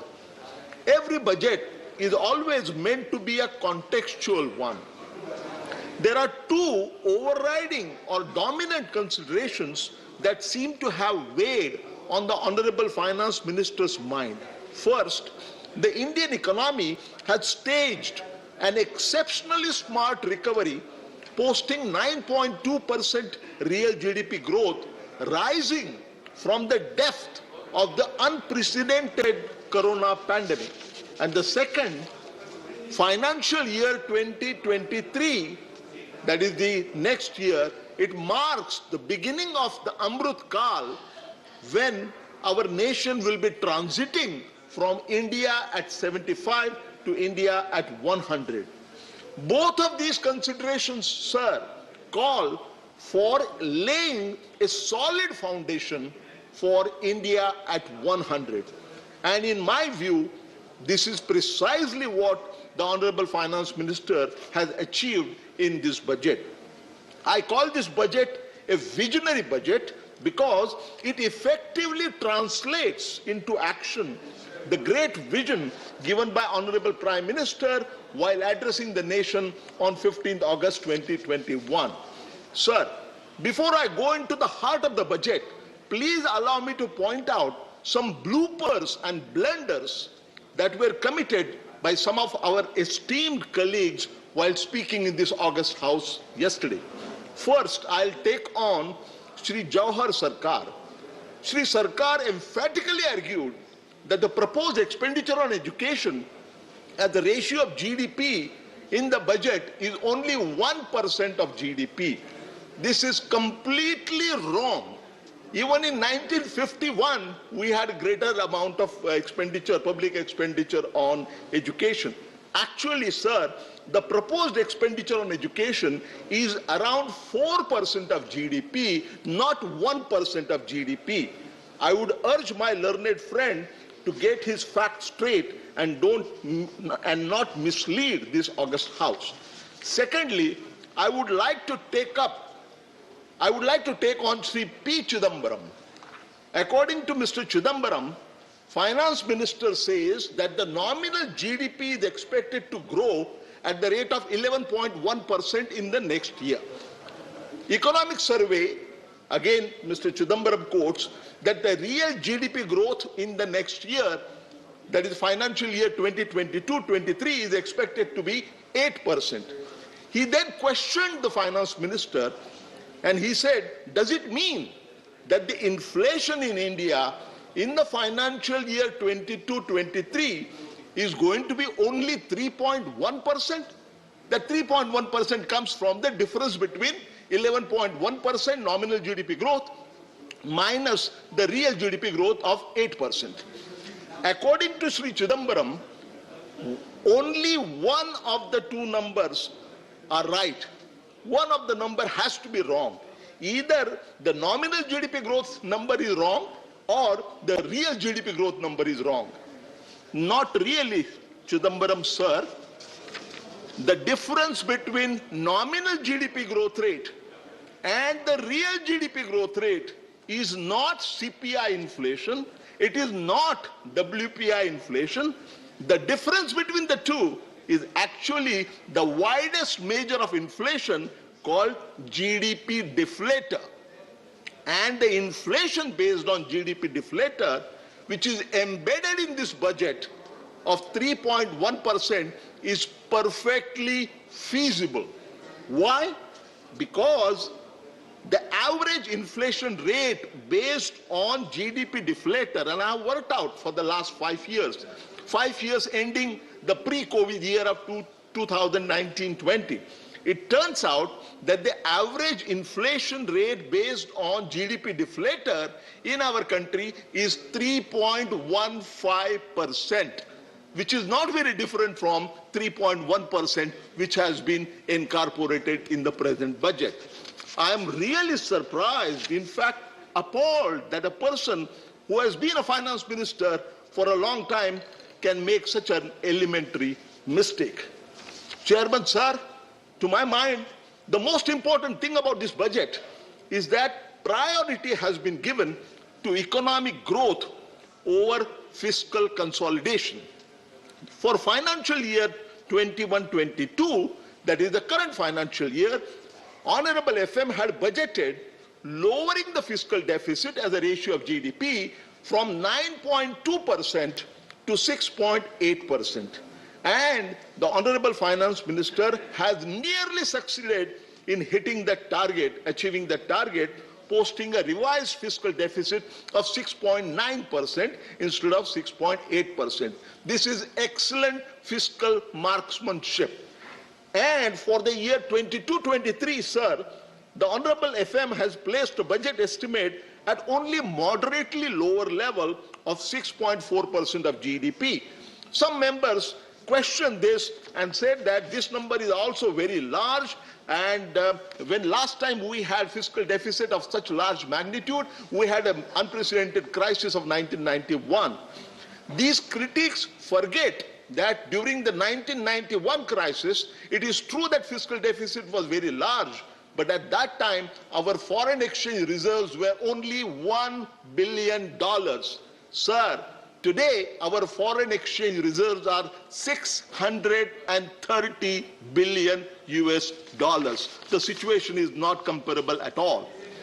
Vice Chairman, sir, this avoidance of a sharp reduction in fiscal deficit as a percentage of GDP, especially against the backdrop of buoyant tax revenues, and that too in GST, unmistakably it implies greatly enhanced public expenditure.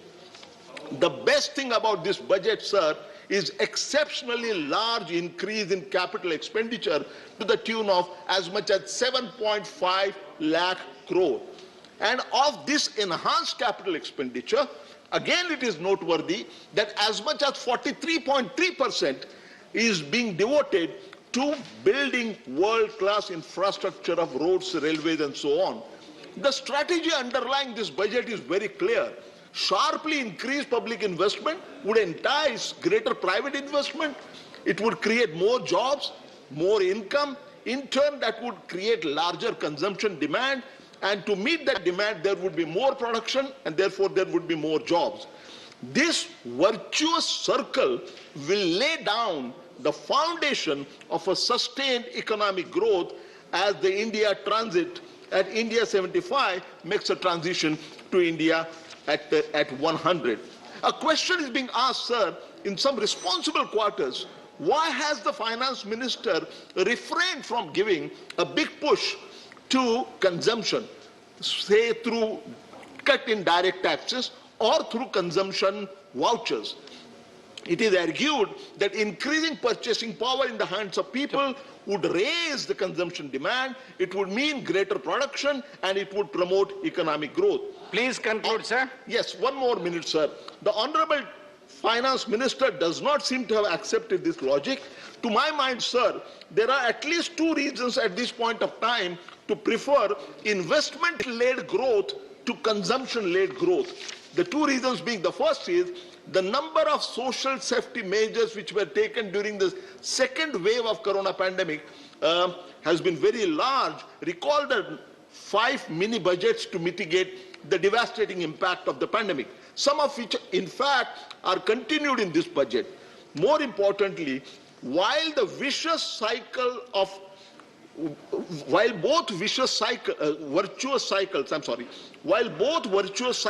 Sorry, your time is over. 30 seconds, sir, 30 seconds, please. While both cycles, one consumption-led and other investment-led, both are correct in principle, the virtuous cycle of investment-led growth is much stronger than the virtuous cycle of consumption-led growth. It is important to recall that economic theory talks about investment multiplier. It doesn't talk about consumption multiplier. In other words, the durable impact of enhanced public investment is much stronger than equally large increase in consumption expenditure by government. I strongly endorse this budget 22-23. Thank you, Vice Chairman, sir. Thank you. The next speaker, Shri Birendra Prasad Bhaisya. Sir, you have 5 minutes. Thank you, Chairman, sir. On behalf of my party, Assam Gana Parishad, I raise here to support the bill, sir. My time is very short, but I have to speak on a long budget, so it is difficult to conclude within the 5 minutes. I request you kindly consider, if possible for your end, kindly consider extend some more time, sir. Madam Finance Minister, I compliment you. In this critical time, you perform a good budget. Because election of the UP, election of the other state is knocking the door, people in general thought that your budget will be focused on to get vote in election, but you are not doing this thing. This budget is a growth-oriented budget.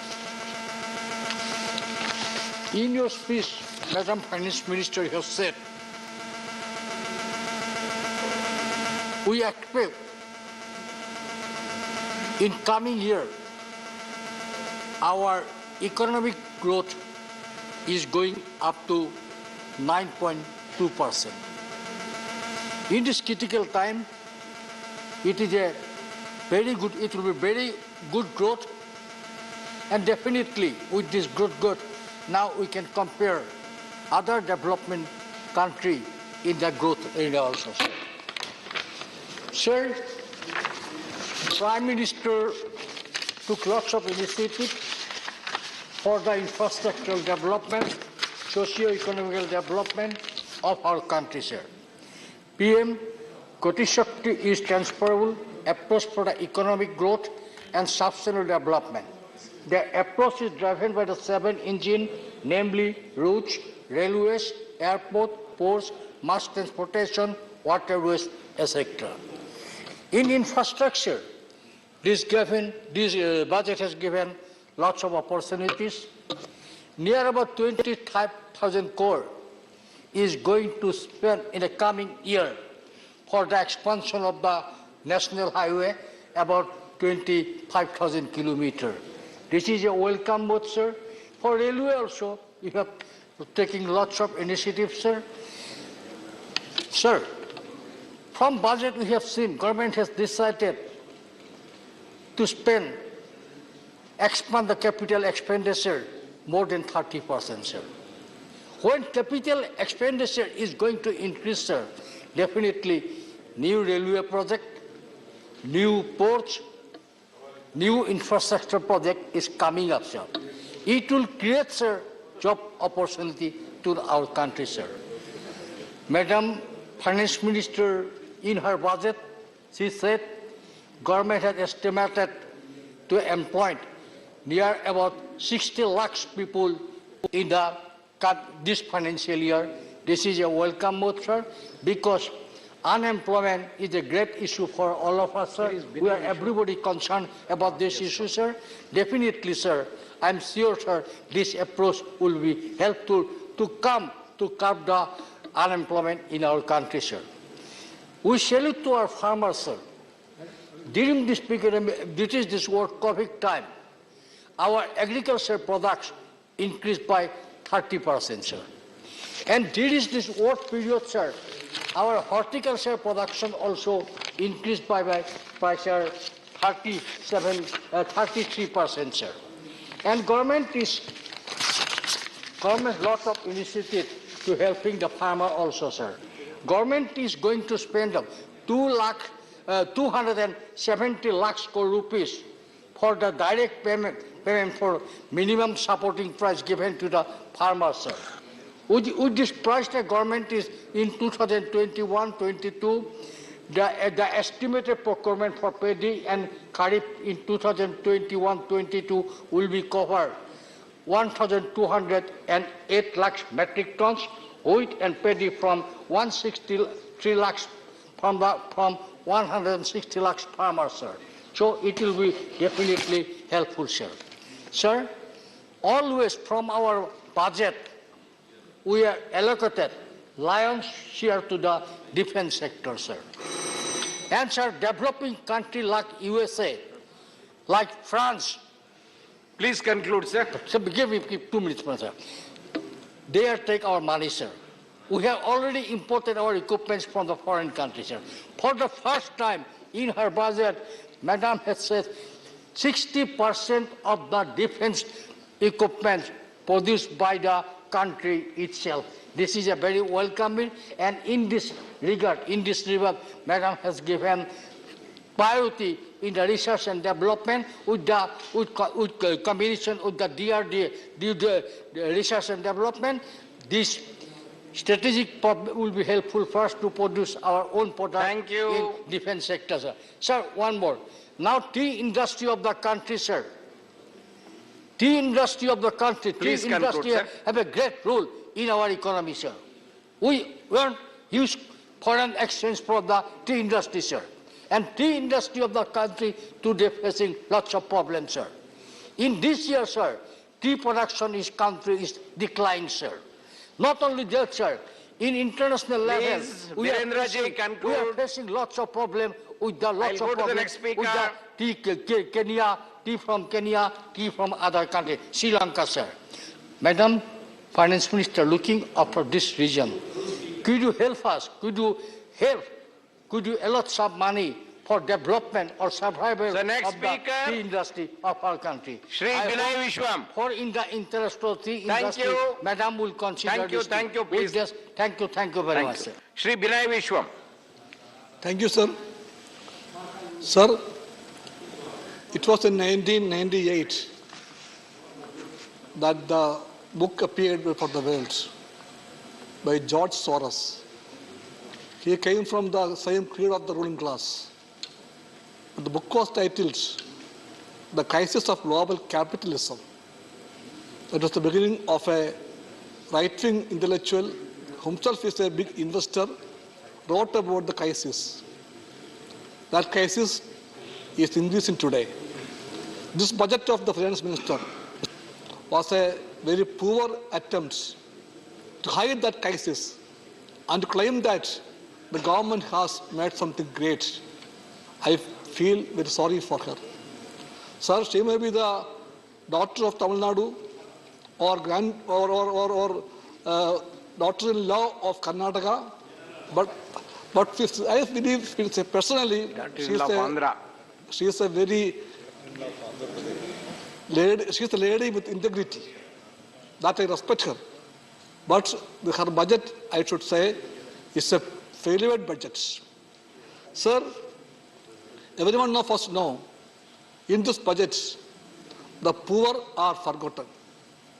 In the beginning of the neo-liberalization age, we had a great theory. That theory was trickle-down theory. Everybody knows the meaning. But this budget reflects a triple-up theory. Not for the poor. This budget is for the rich at the top. On every step it was seen. I don't want to bring the data here anymore. It was amply mentioned here. Sir, what is there in the budget for the poor, for the workers, for the women, for the peasant, for the MSP, for the health sector? Nothing is there. There, the allocation is slashed. Subsidies slashed. But for the poor, this is the situation. For the rich, you can see the budget was all in favor of them. And our Prime Minister was telling the other day about great words about the poor people, the migrant laborers. What they have got from this budget. The government was the reason for the great pitiable scenes that we saw on those days. They were in thousands, starting from their workplace to their villages. He accused the Congress party for that.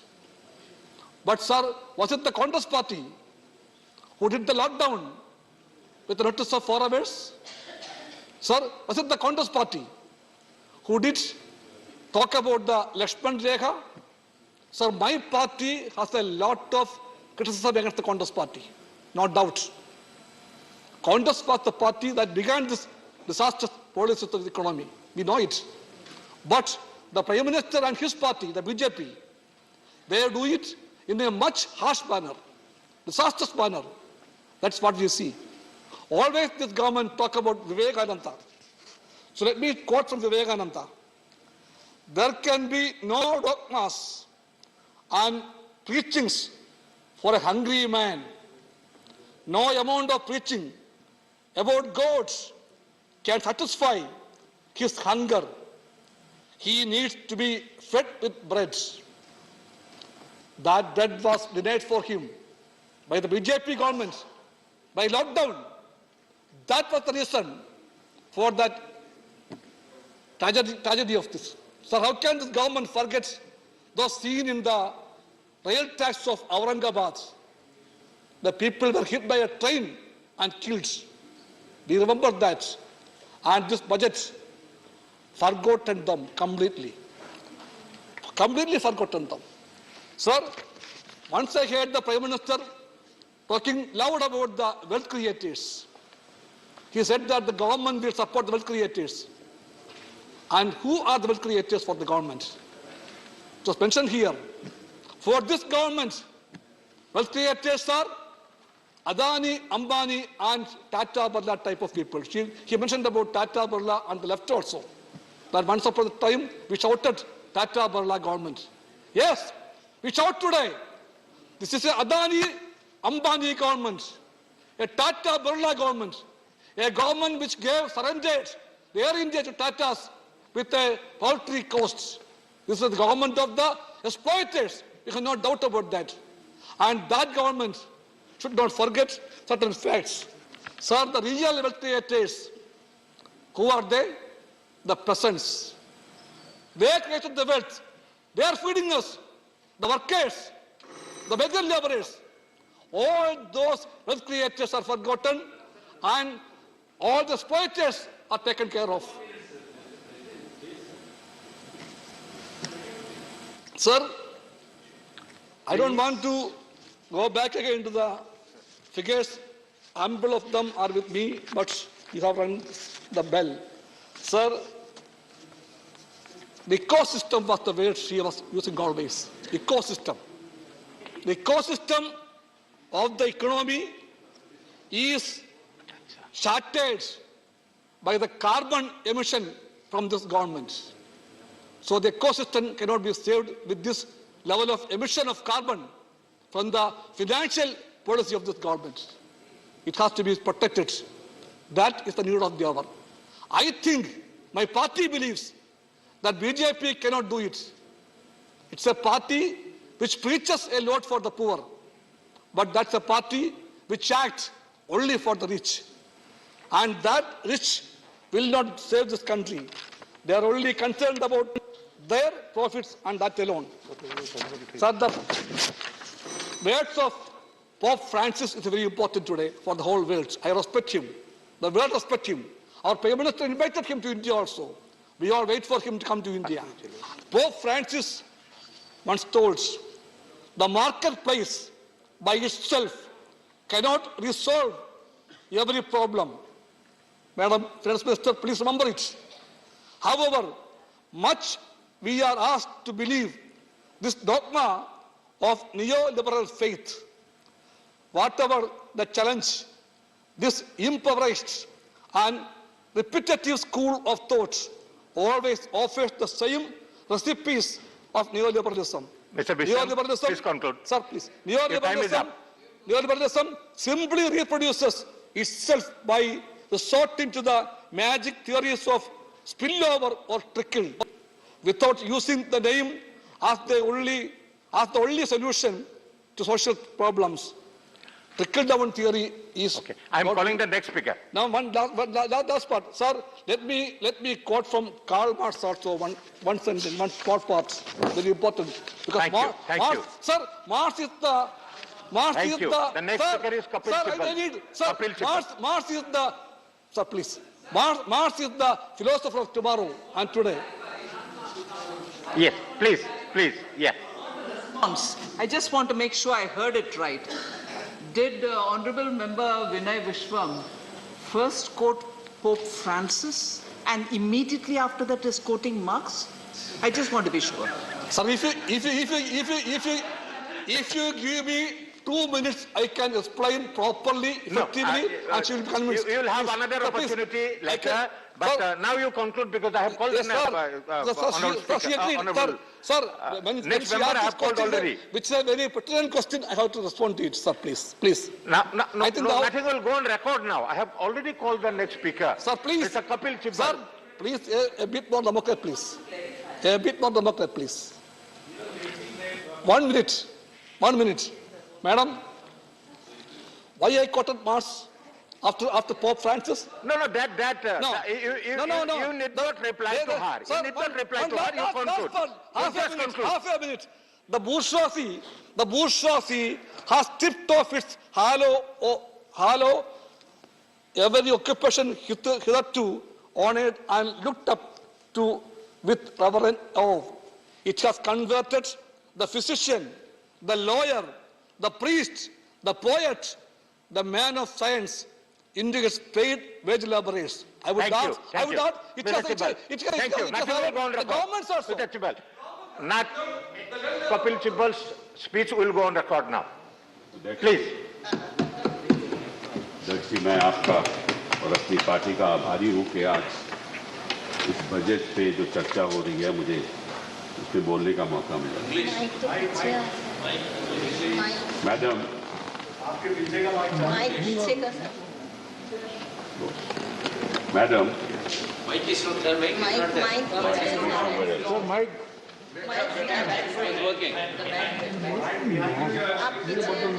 Madam, when I was going through the budget speech, so may I just go back and then sort of maybe hopefully... Oh, I come in front. Sorry. This one. This one, yes. Madam, when I was going through the budget speech, I was actually taken in by the key words that you used throughout the speech.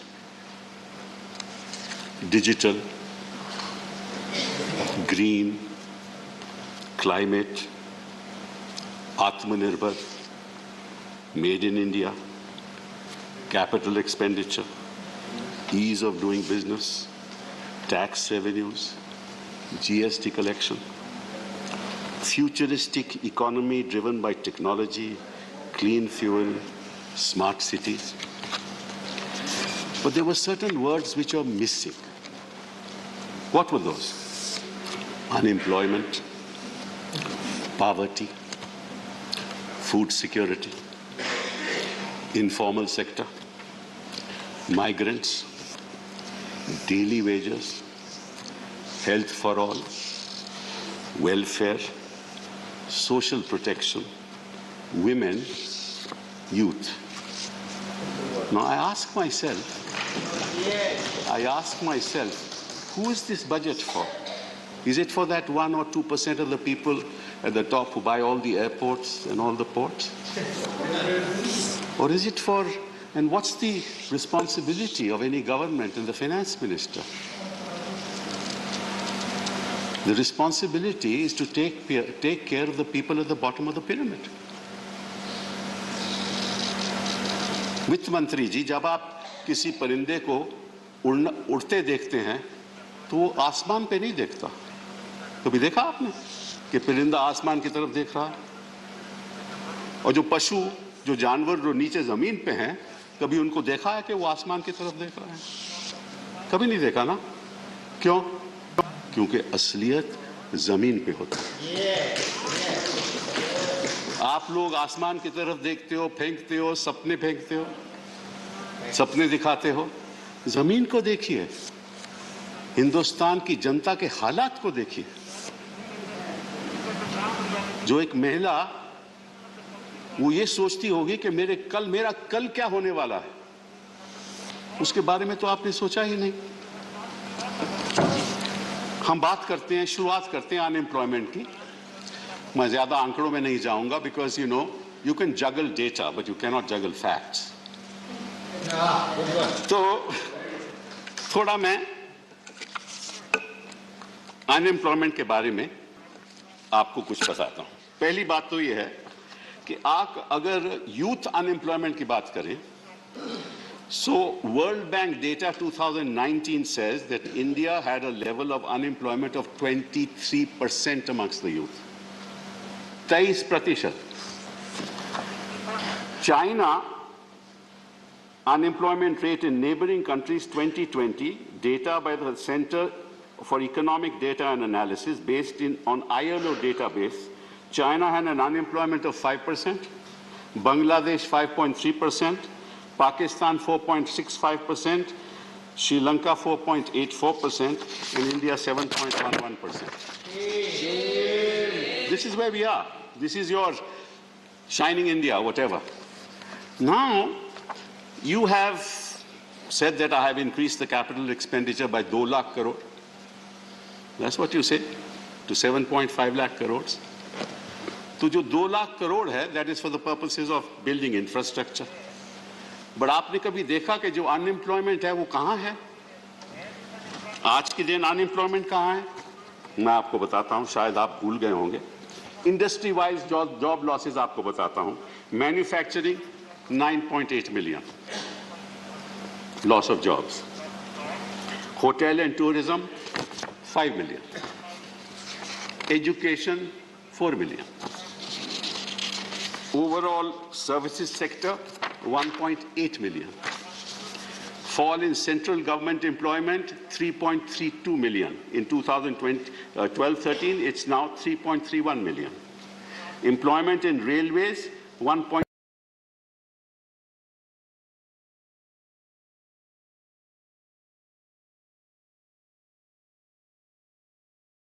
In sectors का क्या होगा? Hotel और tourism का क्या होगा? MSME sector का क्या होगा? एजुकेशन का क्या होगा? ओवरऑल सर्विसेज सेक्टर का क्या होगा?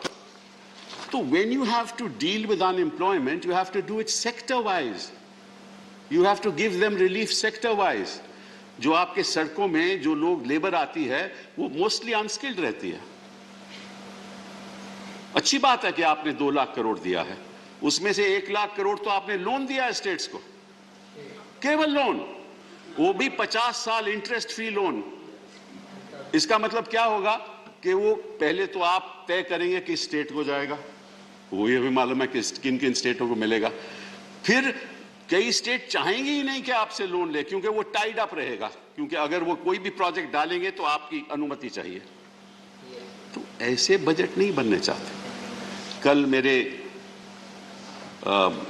चिदम्बरम साहब ने 3 W's की बात की थी.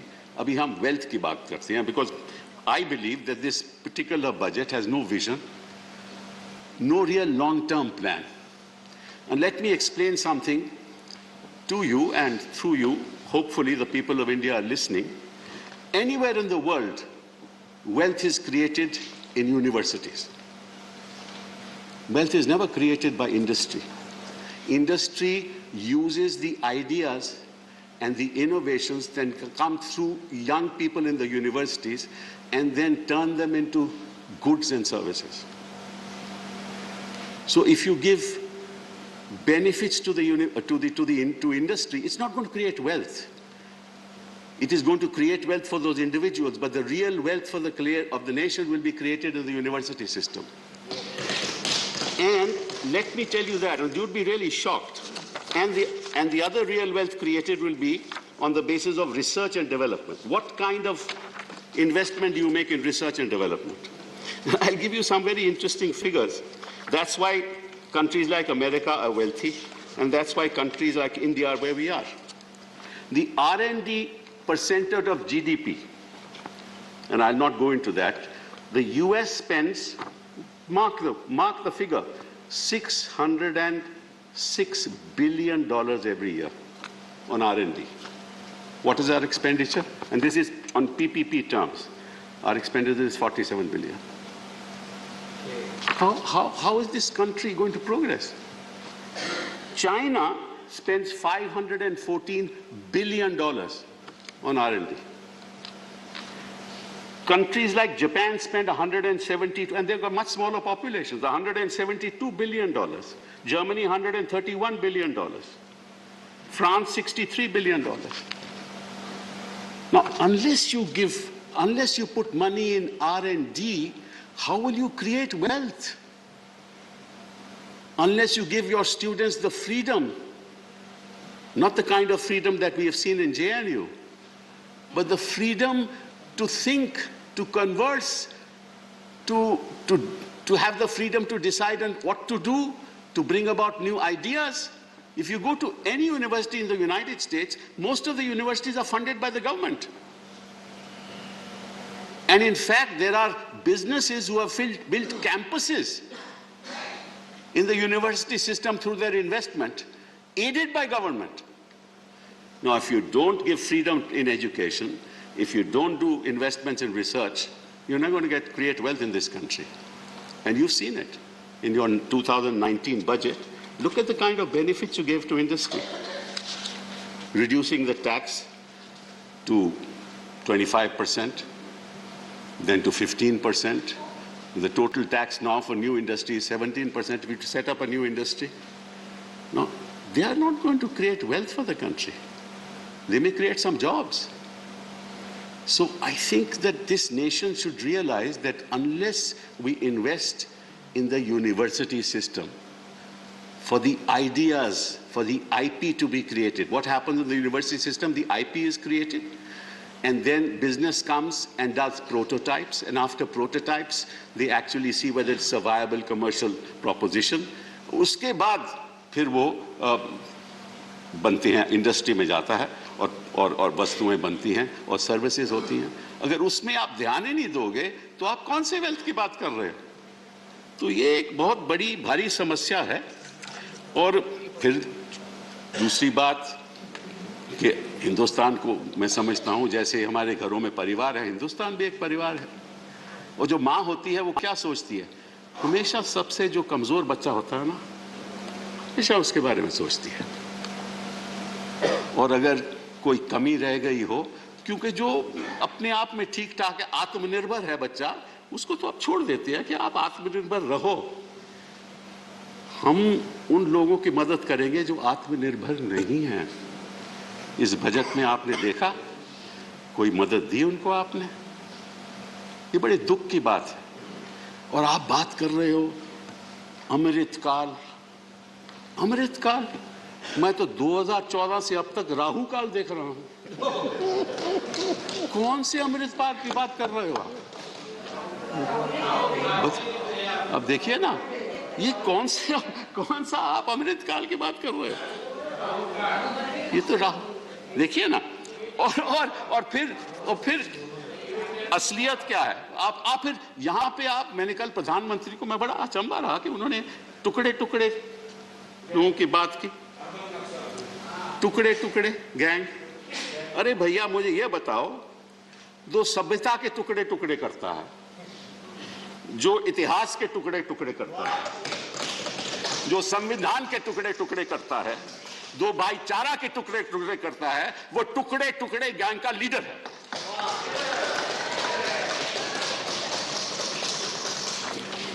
तीसरी बात, आपने ये जो पेट्रोल पे जो अपनी एक्साइज ड्यूटी लगा रखी है इतने सालों में, और आज भी लागू हुआ है, डीजल पे एक्साइज ड्यूटी लगा रखी है. मैं आपके द्वारा, आपके माध्यम से जनता को ये बताना चाहता हूं कि 2014 में पेट्रोल का जो कीमत था पर लीटर वो 71 रुपया था, और जनवरी 2022 में वो 95 रुपए है. सेंट्रल एक्साइज जो हमने लागू की 2014 में वो 9.20 पर लीटर, 9.20 रुपए पर लीटर, और आपने 27 रुपए कर दिया उस पे एक्साइज. कितनी बढ़ोतरी हुई? 203%, 203%। डीजल पे 55 रुपए उसका दाम था पर लीटर, उस पे एक्साइज थी 3.46। आज दाम है 86 रुपए, उस पे एक्साइज है 21 रुपए, और उसकी जो बढ़ोतरी है वो 530% है। 530% बढ़ोतरी। और मैं सोच रहा था, क्योंकि आजकल यहां औरंगजेब की बात बड़ी होती है, तो मैं इतिहास को देख रहा था, और इतिहास में मुझे ये पता चला कि एक शख्स जो हमेशा, हाँ जजिया की बात हो रही है, जो अहमद शाह था, 1414 में सबसे पहले जजिया उसने लागू किया। उसके बाद अकबर आया, एम्परर अकबर आया, उसने उसको खत्म कर दिया। फिर औरंगजेब आ गया, उसने दोबारा 1679 में लागू कर दिया, और उसने ये कहा कि जो वंचित लोग हैं, जो अनएम्प्लॉयड लोग हैं, उस पर लागू नहीं होगा, जो गरीब लोग हैं उस पर लागू नहीं होगा, जो हमारी रक्षा करते हैं आर्मी के लोग, उस पर लागू नहीं होगा। ऐसा औरंगजेब ने कहा। और आप बात करते हो औरंगजेब की, ये तो औरंग से भी बदतर बात है कि आपने सब पे लागू कर दिया, वो भी 530% और 203%। तो मैं आपसे पूछना चाहता हूं कि आप किस दिशा में जा रहे हो? आपको इतना मालूम नहीं कि जो हमारा गरीब आदमी है और जो मिडिल क्लास भी है, वो जो स्कूटर पे जाता है, जब उसको 95 रुपए 100 रुपए देना पड़ता है, उसको क्या तकलीफ होती होगी? और आप बात करते हो डिजिटल इंडिया की, आप बात करते हो कनेक्टिविटी की, और जहां तक एजुकेशन का सवाल है, मैं कुछ और बातें आपसे सामने रखना चाहता हूं कि इस देश में कितने ऐसे लोग हैं जिनके पास सुविधाएं हैं कि वो कनेक्टिविटी के द्वारा शिक्षा प्राप्त कर सकें। कितने लोग ऐसे हैं? और मैं आंकड़े आज के दिन आपको नहीं देना चाहता, लेकिन बाय एंड लार्ज देहात में लगभग 6 या 8% लोग होंगे जो कनेक्टिविटी कर पाए। 2 साल से बच्चे स्कूल नहीं जा रहे, और आप कह रहे हो कि आप टेलीविजन चैनल्स खोल दोगे, प्रोग्राम बना दोगे। अरे किस झोंपड़ी में टेलीविजन लगेगा, और कहां वो ये सब लेसन लगाएंगे? आपको मालूम है? आपका पहले तो मैं वित्त मंत्री जी आपसे कहूंगा कि मेरी एक गुजारिश है, आपकी पार्टी कहेंगे आपको जरा एक इलेक्शन लड़वा दें, फिर आपको पता चलेगा जमीनी हालात क्या है हिंदुस्तान के। और जहां तक मनरेगा सवाल है, आपने उसका देखिए 73,000 करोड़ कर दिया मनरेगा का एलोकेशन। 1,10,000 करोड़ था, उसका 73,000 करोड़ कर दिया, और उसमें आपने लगभग 13,000 करोड़ अभी प्रदेशों को देना है, तो एक्चुअल एलोकेशन केवल 60,000 करोड़। तो आप किस दिशा में जा रहे हो? फिर रही स्वास्थ्य की बात, क्योंकि वो बहुत, जब तक बच्चे का एजुकेशन सही नहीं होगी, स्वास्थ्य सही नहीं होगा, तो हिंदुस्तान की जो संपत्ति है वो आप पैदा कर ही नहीं सकते। आप बच्चों पे ध्यान दो। ये बड़े बड़े लोगों हैं ना, उसको छोड़ दो, क्योंकि उनको मालूम है कैसे वेल्थ बनाना है। वो आपको भी मालूम है, उनको भी मालूम है। वो सुविधाएं उनके पास हैं। जिनके पास सुविधाएं नहीं हैं, उनके बारे में सोचें। Actually, आज मैं सुबह I was reading an article by Ranganathan ji, who's been the ex-governor of the Reserve Bank of India, and he said today that look, what is lacking is gross demand shortage. Unless you put money in the hands of people and they spend, the economy will not move forward. Their purchasing power has to be increased. How do you increase their purchasing power? By reducing Manrega? By not giving them any benefits. Those sectors which have been destroyed by the economy because of the pandemic, you're not at fault at that. You're not at fault at that. इसीलिए आपके प्रधानमंत्री जी को ये जो अमृत काल है उसकी बात नहीं करनी चाहिए, क्योंकि ना वो रहेंगे, ना हम रहेंगे, ना आपके रहनुमा रहेंगे। और ना नफरत के बयान रहेंगे। 2047 तक वो नफरत के बयान भी नहीं रहेंगे। तो आप जरा इस बात पे सोचिए। Just wind up now. In 1 minute, sir. I'll not take more than 1 minute. Don't worry. So the last thing I was talking about was health sector, and I'll just give you a few figures and then I'm done. In the health sector, I just want to tell you one thing, that the health expenditure in select countries in 2018, I don't have the figures after that, I'm sure the finance minister will be able to give them. हमारा जो per capita expenditure in health है वो $172 है, per capita expenditure in health. और Germany का है 771, France का 485, Italy का 853, साउथ कोरिया का 1044 पर कैपिटा, चाइना का $334। तो अगर हमारा पर कैपिटा एक्सपेंडिचर हेल्थ का इस हालात, ये जो हालात दिख रहे हैं मुझे, तो बच्चे का ना तो स्वास्थ्य ठीक होगा, ना उसकी शिक्षा ठीक होगी। तो वेल्थ आप अडानी अंबानी से बनवाइएगा। बहुत बहुत धन्यवाद। Thank you, Kapil Sibal ji. Now, Sushil Modi ji.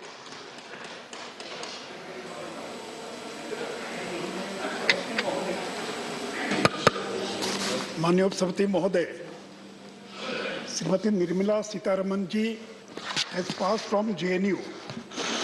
She does not have a degree from Harvard Business School. जो डिग्री चिदम्बरम साहब के पास थी, लेकिन मैं कह सकता हूं कि निर्मला सीतारमण जी ने ग्लोबल फाइनेंशियल क्राइसिस के समय जो कांग्रेस ने बजट पेश किया था और टेपर टेंटम 2012-13 के समय में जो कांग्रेस ने बजट पेश किया था, she has presented 100 times better budget in such adverse conditions. उपसभापति महोदय, स्पेनिश फ्लू आया था 17-18 में, 1.5 करोड़ लोग मरे थे भारत के अंदर। भारत की आबादी थी 30 करोड़ और 1.5 करोड़ लोग मर गए थे। और उपसभापति महोदय, इस कोविड काल में 5 लाख से ज्यादा लोगों की भारत में मृत्यु हो गई, जो अत्यंत दुखद है। लेकिन उपसभापति महोदय, अमेरिका की आबादी 33 crore, which is 1/4 of India, and 9,26,000 people died in America. Brazil has a population of only 21 crore, which is 1/7 of India, and 6,32,000 people died. Russia's population is 1/10 of India, and 3,35,000 people died in Russia. In UK, which has a 20 times less population than India, and 2 lakh people died in UK. सती महोदय, अगर नरेंद्र मोदी जी का नेतृत्व नहीं होता और front line workers, doctors, nurses का सहयोग नहीं होता, तो देश में 5 लाख नहीं 50 लाख से ज्यादा लोग मर गए होते। सोचते थे 50 लाख से ज्यादा। हमारे पास तो अमेरिका, यूके, फ्रांस, ब्राजील जैसी और हेल्थ की सुविधा नहीं है, फिर भी हमने इस देश के 40-45 लाख लोगों को मरने से बचा लिया। और नहीं तो सती महोदय, क्या होता ये कोई नहीं जानता है। इसलिए किसी ने ठीक ही कहा, वसुधा का नेता कौन हुआ? वसुधा का नेता कौन हुआ? भूखंड विजेता कौन हुआ? अतुलित यश क्रेता कौन हुआ? नव धर्म प्रणेता कौन हुआ? जिसने न कभी आराम किया, विघ्नों में रहकर काम किया। ये थे नरेंद्र मोदी, जिन्होंने विकट परिस्थितियों में देश का नेतृत्व प्रदान किया। आप मजाक उड़ाते हैं कि ये लोग फेल कर गए। श्रीमती महोदय, भारत में अब तक 170 करोड़ लोगों को वैक्सीन लगाई जा चुकी है।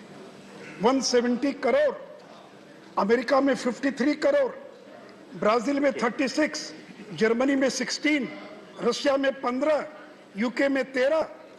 और सती महोदय, ये जो vaccine made in India, made by India, और सती महोदय आप कल्पना कीजिए कि अगर भारत ने वैक्सीन भारत में अगर नहीं बनी होती तो 140 करोड़ लोगों को वैक्सीन लगाने के लिए हमको दुनिया के सामने जाकर भीख मांगनी पड़ती कि हमको वैक्सीन दीजिए, और वर्षों लग जाते तो भी हम देश के 140 करोड़ लोगों तक वैक्सीन नहीं पहुंचा पाते।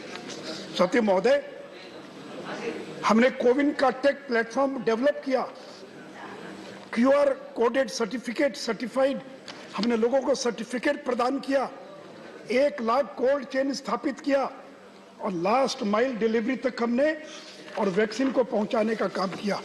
और सबसे महोदय, मैं सदन को बताना चाहूंगा कि दुनिया में केवल 7 देश हैं जो वैक्सीन पैदा करते हैं।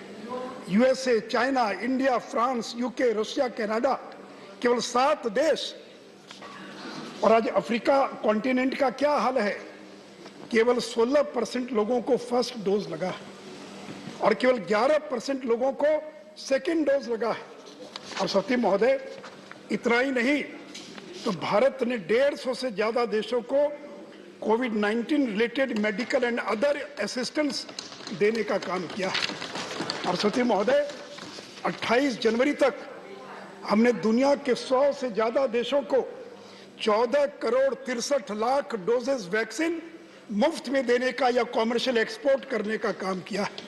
और महोदय, जिस भारत ने कोविड काल में, और ये नरेंद्र मोदी है जो कभी विचलित नहीं होते विपरीत परिस्थितियों में, और दिनकर ने ठीक ही कहा, सच है विपत्ति जब आती है कायर को ही दहलाती है।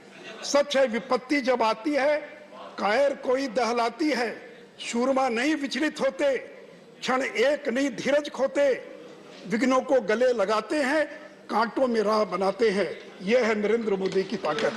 तो सबसे महोदय, इस कोरोना काल के अंदर भारत ने जिस तरह से मुकाबला किया, सती महोदय, मैं कल से भाषण सुन रहा हूं कांग्रेस के नेताओं का, पता नहीं उन्होंने अपने 50 साल में कितने रोजगार पैदा किए।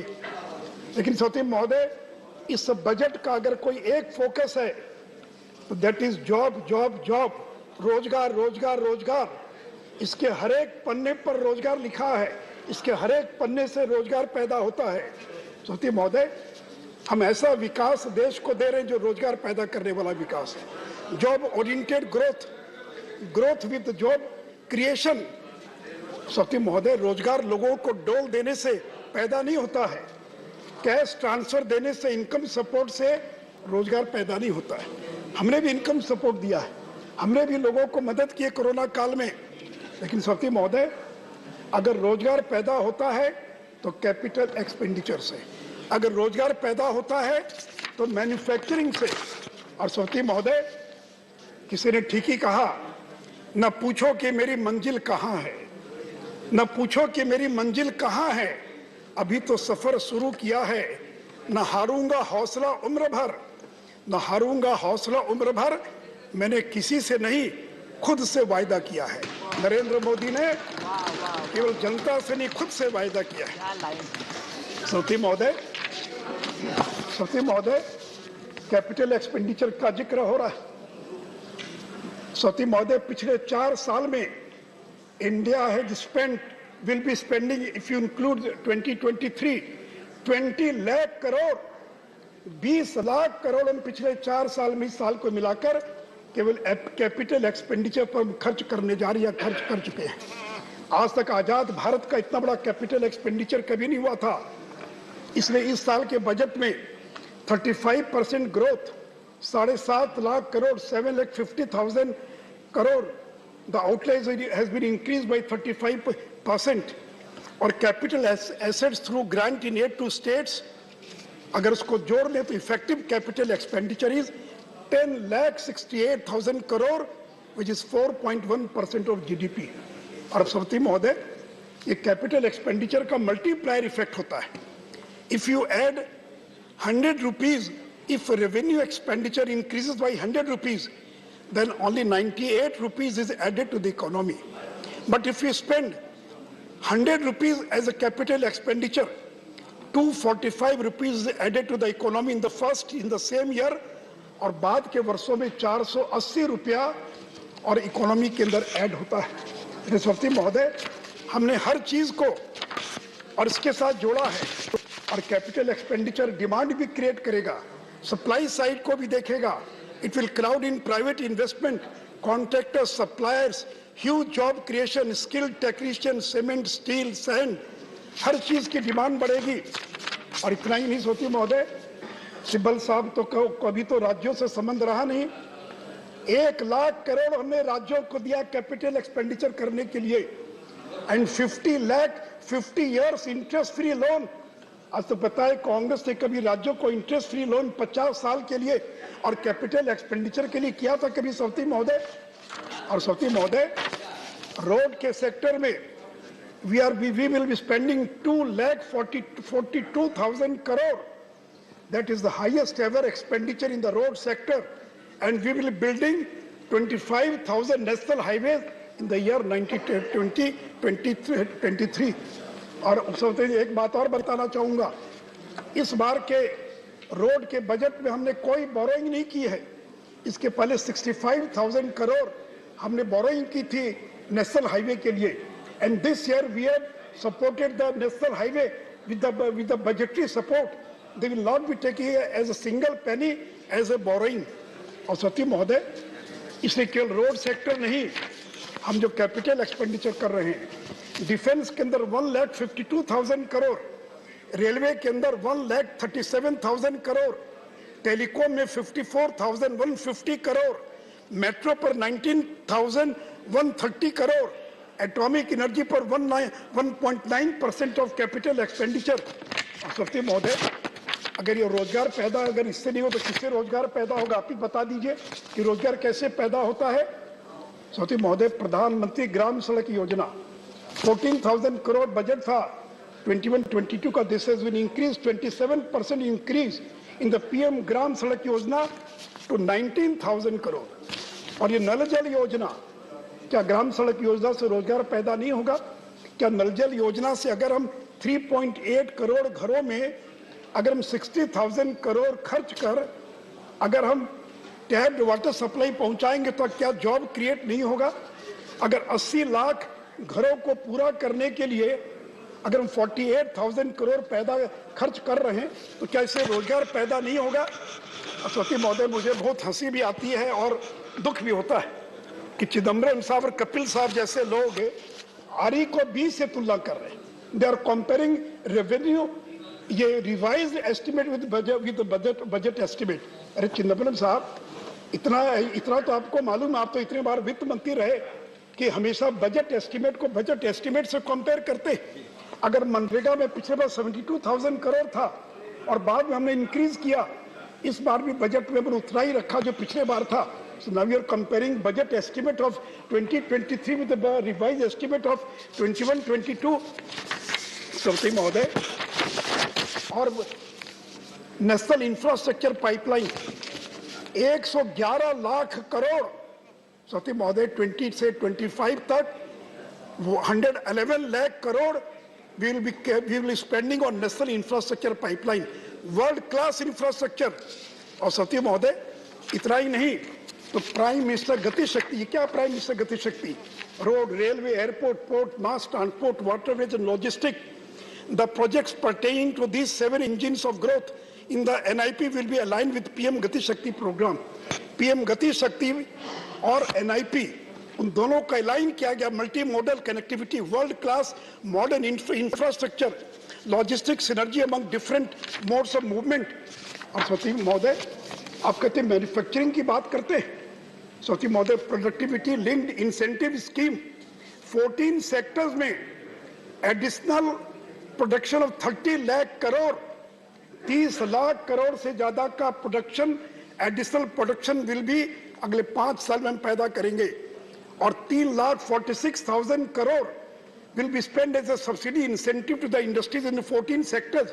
Semiconductors 76,000 करोड़ सेमीकंडक्टर्स के क्षेत्र में हम खर्च करने वाले हैं एज ए इंसेंटिव।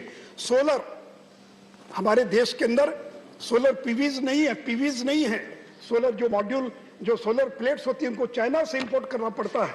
मैं निर्मला जी और पीएम को धन्यवाद दूंगा। This year she has increased from 4,500 to 19,000, additional 19,500 crore for manufacturing of solar panels.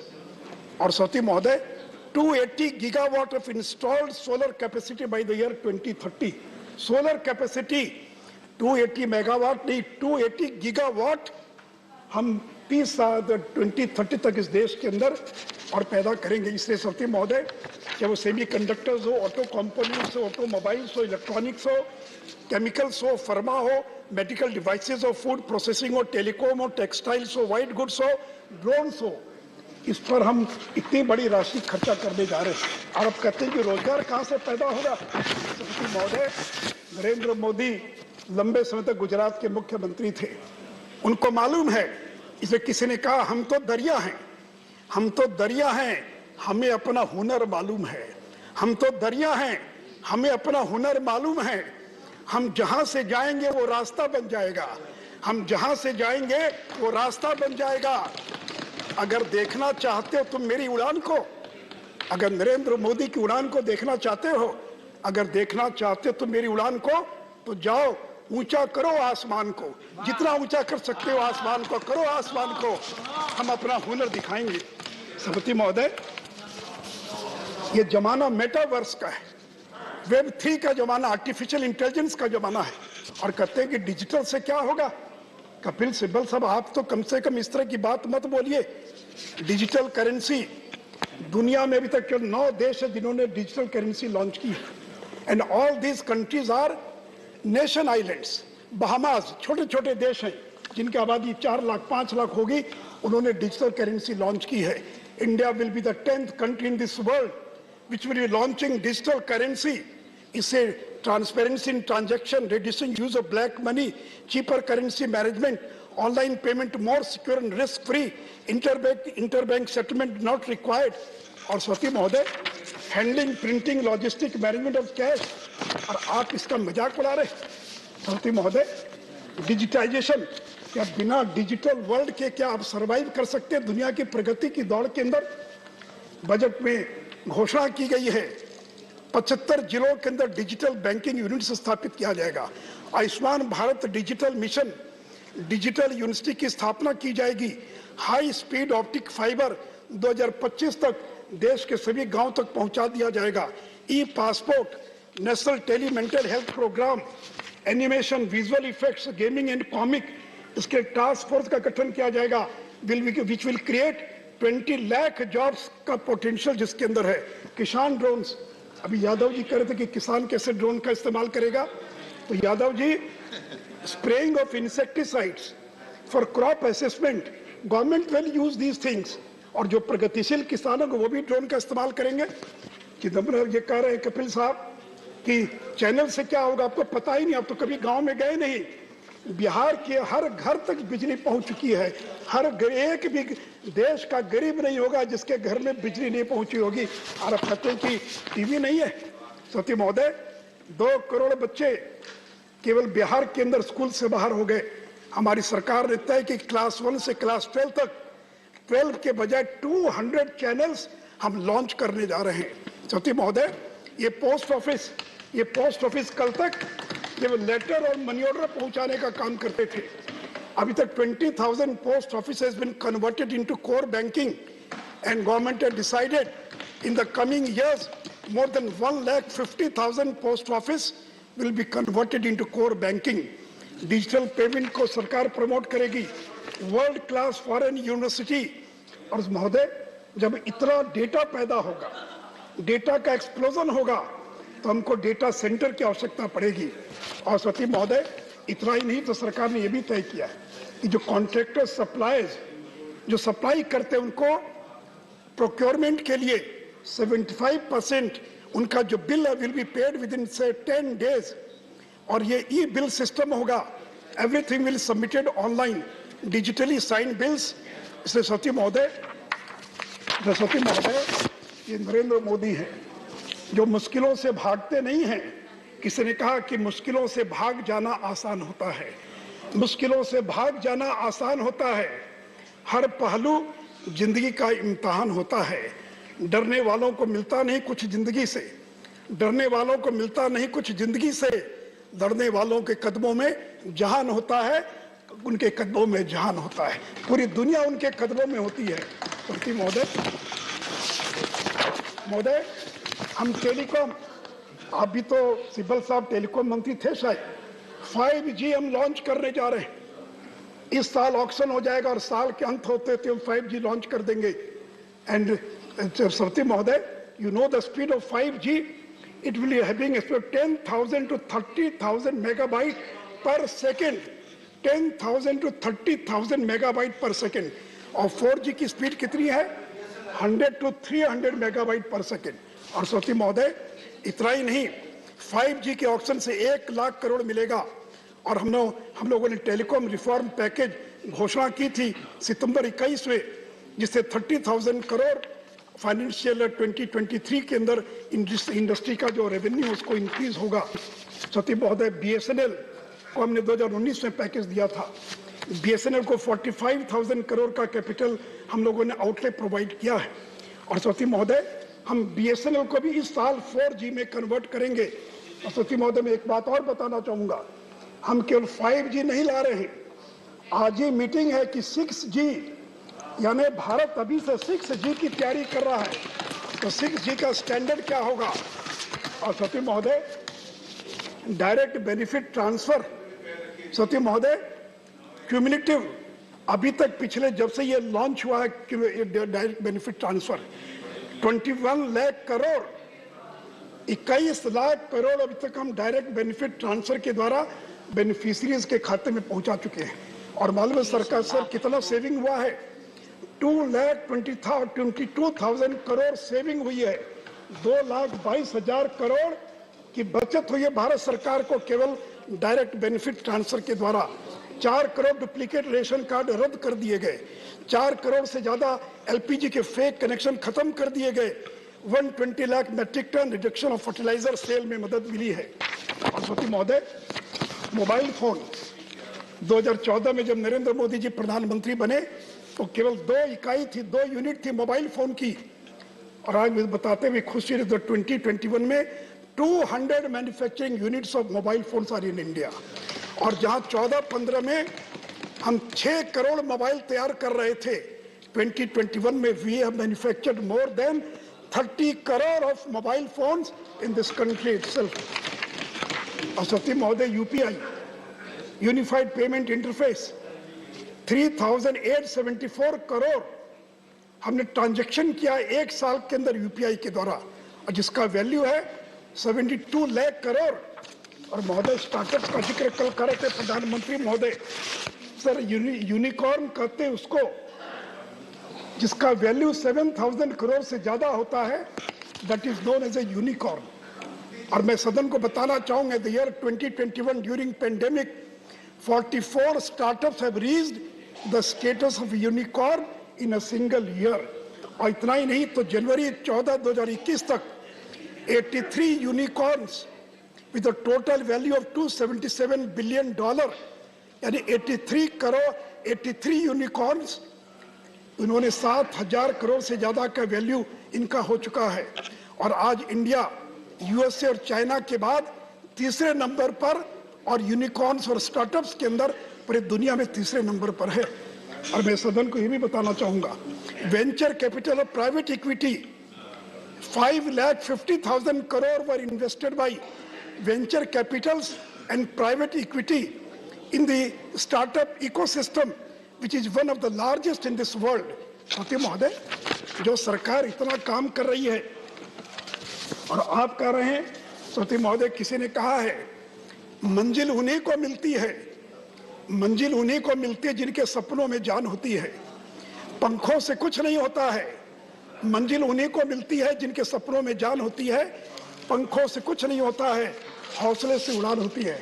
सती महोदय, फॉरेन एक्सचेंज रिजर्व, वर्ल्ड में हाईएस्ट फॉरेन एक्सचेंज रिजर्व आज इंडिया के पास, चाइना, जापान और स्विट्जरलैंड के बाद highest foreign exchange reserve Bharat के पास है. FDI, we have the highest foreign capital, foreign FDI inflow. ये कोविड डिस्ट्रप्शन के बाद highest FDI inflow in this country. सती महोदय, एक्सपोर्ट्स 300 बिलियन एक्सपोर्ट मर्चेंडाइज का हम क्रॉस कर चुके हैं. And for the first time हम 400 बिलियन मर्चेंडाइज एक्सपोर्ट का आंकड़ा पार करेंगे. सती महोदय, इतना ही नहीं,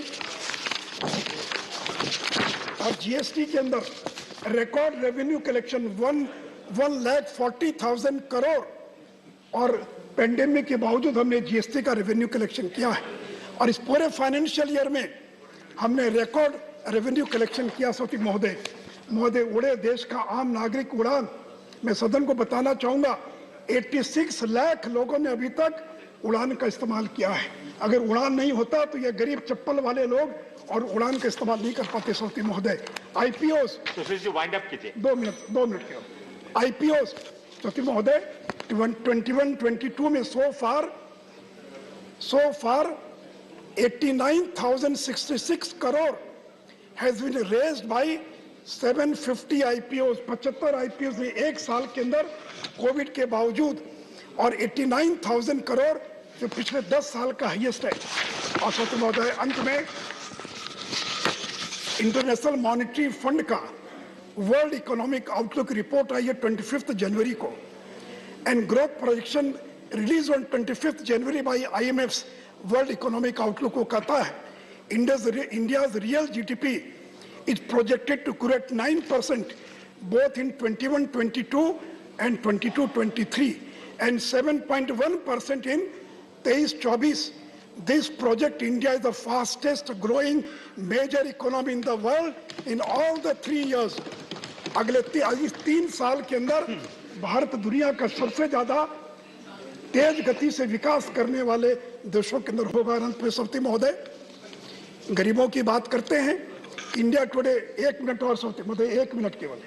सौती महोदय इंडिया टुडे का मूड ऑफ द नेशन सर्वे आया है।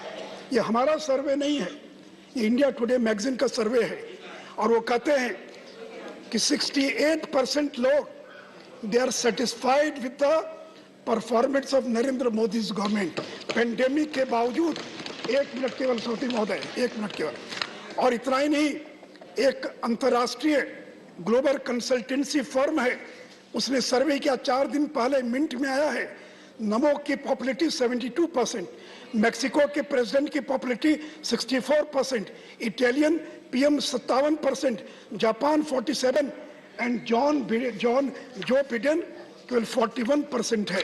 और अंत में सौती महोदय लहरों को साहिल की दरकरार नहीं होती है, लहरों को, वेव्स को साहिल की दरकरार नहीं होती, हौसले लहरों को साहिल की दरकार नहीं होती।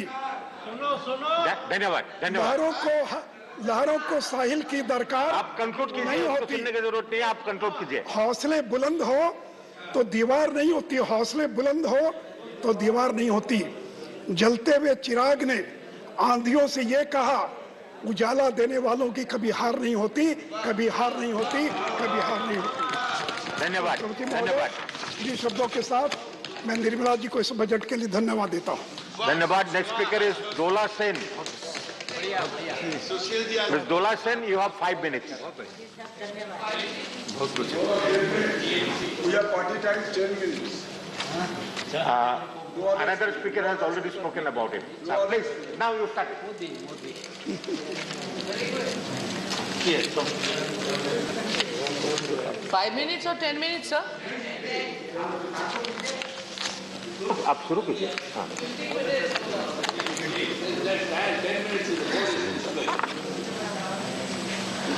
मोदी है तो मुमकिन है, सब कुछ हो सकता है। Thank you, Chairman, sir, for giving me the chance to speak on budget 22-23.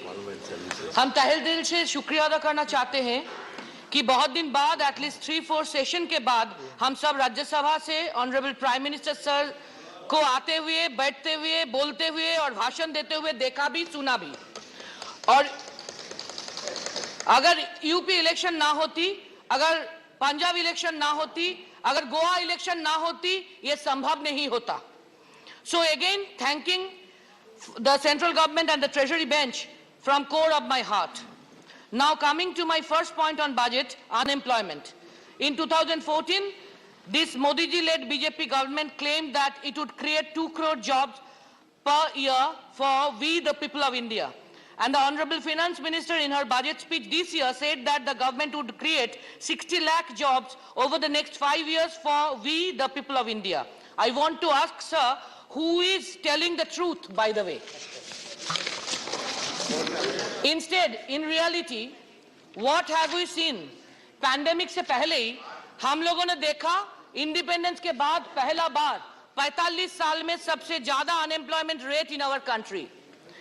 In just 4 years of time, 2016-17 to 2021, and in spite of Modi ji's Make in India policy and call and push, the number of people employed in the manufacturing sector reduced by almost half. In India, 5 million youngsters join the workforce on an average per year. Very unfortunate, but it's the fact that this budget gave no assurance to those youngsters, to the women, to the migrant workers, to the jobless employees, even to the MGNREGA workers of our country. Incidentally, the allocation of MGNREGA fund for this year saw a decrease of 25% from the revised estimate of 21-22 and a decrease of 34% from the actual expenditure of 2021. In this regard, an answer by the minister in Rajya Sabha last week also admitted that even the MGNREGA workers have not been paid rupees 3358 crore in wages. क्या बोला जाएगा sir, जिसको पूरा बरसों में सिर्फ 100 दिन का काम मिलता, उसको भी इतना वेज बाकी पड़ गए. What a shame, sir, what a shame. Coming to the second point, sir, privatization of profitable government concerns. Honorable Prime Minister is celebrating Amrut Mahotsav for the 75 years of our independence. And what an irony, sir. Modi ji's Make in India has become Sail India virtually. Rail to वेल, SAIL to BSNL, ये देश बेचो सरकार ने सब बेच रहा है. ये स्वाधीनता की अमृत महोत्सव की शुभ अवसर पर. Actually, the ruling party and their predecessors were not at all in the independence movement. स्वाधीनता संग्राम में कितने सारे लोग शहीद हुए, कितने सारे लोगों की जिंदगी चले गए, इसके बारे में इन लोगों को कुछ फर्क नहीं पड़ता. क्योंकि only one or two reference we can get from the history of their predecessors' role in pre-independence era. कोई सेल्युलर जेल में गए और 4 बार ब्रिटिश से माफी मांग के बाहर आए. नहीं तो किसी और ने यूथ को इंस्पायर करने के लिए बोले कि ब्रिटिश आर्मी में ज्वाइन कर दिया जाए. So it's obvious that they don't have the respect for our independence, for our independent country, for our nationalism, for our constitution, for our rights and for our democracy. इसीलिए sir इतने हंसते हंसते ये लोग देश को बेच रहे हैं. Another reason is there too. In fact, very unfortunately, this ruling party have won 303 seats in the last Lok Sabha election, and now in Rajya Sabha too, they are majority. So they think and they claim to be the owner of the whole territory, of all the public assets and of all the national assets too. So they started selling these national treasures and assets, considering and assuming that all these are their own private property and they can't do anything. Sorry sir, it's not democracy by the way. ये लोकतंत्र नहीं है, इसको majority के घमंड बोलते हैं. This policy includes privatization or disinvestment in all the profitable central government organizations such as our National Carrier Air India, National Insurer, Life Insurance and General Insurance Corporation, State-owned Oil Refiner, BPCL, IOCL, Traditional Bengal Chemical, Country's Lifeline Indian Railways, Port Trust, Hindustan Paper Corporation, FCI, CLW, SAIL, BSNL, CPSE, RINL, Pawan Hans, etc., etc. And there is 100% FDI, foreign direct investment, 100% for the foreigners in coal sector. And even 74% corporatization in defense sector too. Nationalized banks को भी बेचने का इरादा ले लिया इन लोगों ने. They are selling public assets like roads too on long leases to private companies. और सबसे दुर्भाग्य की बात यह है कि there is no clarity on the actual benefit of these proposals. लेकिन हमारी एक क्वेरी है सर, सब कुछ जब प्राइवेट हो रहा है तब सरकार की जरूरत क्या? सरकार को भी प्राइवेट कर दीजिए सर, ये अच्छा रहेगा. Now the 4-year National Asset Monetization Plan proposes to generate and vague rupees 6 lakh crore by selling all the assets and properties of we, the people of India. And what a democratic approach, sir. BJP never mentioned anything about this massive economic overhaul in their election manifesto of 2014 and 2019. If they would have done so and then won the election afterwards, we must think that it's people's mandate. तब ये लोग इस NMP के लिए people's mandate नहीं लिया और उन लोगों से हमको लोकतंत्र की भाषण सुनना पड़ता है. After independence in Congress regime, we have seen the nationalization of bank, coal, insurance, etc. And in BJP regime, specifically Modi ji regime is denationalizing them all. और हमको ये भी मानना पड़ेगा कि ट्रेजरी बेंच स्वदेशी भावना से जागरूक है. हम इकोनॉमिकली बहुत आगे बढ़ रहे हैं sir, in all respect, as announced by our honorable Prime Minister. कैसे sir? There are some examples. The Global Hunger Index put India at a dismal 101 out of 116 countries. Bhutan भी हमसे आगे है. 84% of households in the country saw a fall in income. 4.6 crore Indians fell into extreme poverty. Inequality and poverty leads to the death of 21,000 people each day, irrespective of COVID-19. The food subsidy bill has fallen, a 28% drop, which also includes the public distribution system.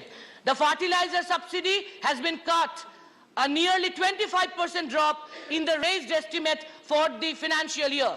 And is this how, sir, the government aims to achieve its goal of doubling farmers' income? With the Sale India policy and amended labor laws, 4 labor codes, workers and employees are going also to the streets to become beggars. इस सब कुछ को हम लोगों को सबका साथ, सबका विकास मानना पड़ेगा sir. Lastly, sir, I will refer some traditional industry of my state of West Bengal, jute industry. Raw jute is a natural fiber. It is biodegradable, it's eco-friendly, environment-friendly. It has enough scope of diversification from carpet to geotextile to strengthen the roads and the river banks. Obviously, it has enormous scope of export, that is foreign currency earning. India is an agrarian country. Jute is an agro-based industry too. And our country is self-sufficient in jute in respect to both agriculture and industry. And in our country of 135 crore population, jute industry is labor-intensive too. Out of our West Bengal's population of 10.5 crore, jute industry contains 2.5 crore population as a whole, including agriculture and industry. But sir, jute industry is in dire crisis now. In 1987, Congress regime has announced Mandatory Packaging Act for jute industry so that 100% food grains and sugar will be packed by jute bags. अभी wind up कीजिए. For the sake of 1 minute is left, sir. Please. So that 100% food grains of sugar will be packed by jute bags for the sake of health of us, we the people of India, and for the sake of the survival of the industry. The industry now wants the central government to reduce the raw jute price from 7,200 per quintal to rupees 6,500 per quintal at least, so that they can buy the raw jutes to run the industry. The government must help the jute growers too. But in this ongoing season, the jute industry has already suffered a loss of rupees 1,500 crore due to the dilution of 4.81 lakh bales of Hessian bag orders from Food Corporation of India to Jute Corporation of India in favor of plastic materials, unfortunately, for food grain packaging. Sugar packaging has already been reduced to 20% only from 100%. Only central government can save this industry, but this budget is silent regarding these traditional industries' revival. Let me finish my speech, sir, with our Honorable Prime Minister's reference. उन्होंने कल इस सदन पर बोले हैं देश की जनता कुछ नेताओं से आगे चल गए. हाँ, ये सच है, ये हम भी मानते हैं. सर, एक सेकंड सर. क्योंकि if we consider world history, we will see that हिटलरी, तुगलकी, तानाशाही, एंटी-कैंपेन, झूठ, साजिश, डिफॉर्मेशन कभी लास्ट वर्ड नहीं होते. हर टाइम लास्ट वर्ड होते हैं जस्टिस, सच, न्याय और people. We the people of India will tell the last word sir. जैसे बंगाल में पीपल ने इन लोगों को सबक सिखाए 2021 पे ममता जी को लैंडस्लाइड विक्ट्री देके, वैसे 2024 में देश की जनता भी इसको सबक सिखाएंगे. Thanks sir. The next speaker is Dr. Kanimoji NVN Somo. Thank you, sir. I rise to address this august house for the first time with utmost humility. I would like to express my sincere gratitude and thanks to our beloved DMK President and the Chief Minister of Tamil Nadu, Thiru M.K. Stalin, for giving me an opportunity to become a member in this august house. With a pride, I wish to say that I belong to the Dravidian stock. I revere the legendary leaders Thandai Periyar, Peraringer Anna, Kalaignar N. Karunanidhi, with whom my grandfather N.V. Natarajan worked with. My father, the late N.V.N. Somu, was a Minister of State for Defence in the Union government, who died in harshness on his way to address forward troops of Indian Army in 1997 near Tawang in Arunachal Pradesh in a helicopter crash. I am indebted to all of them.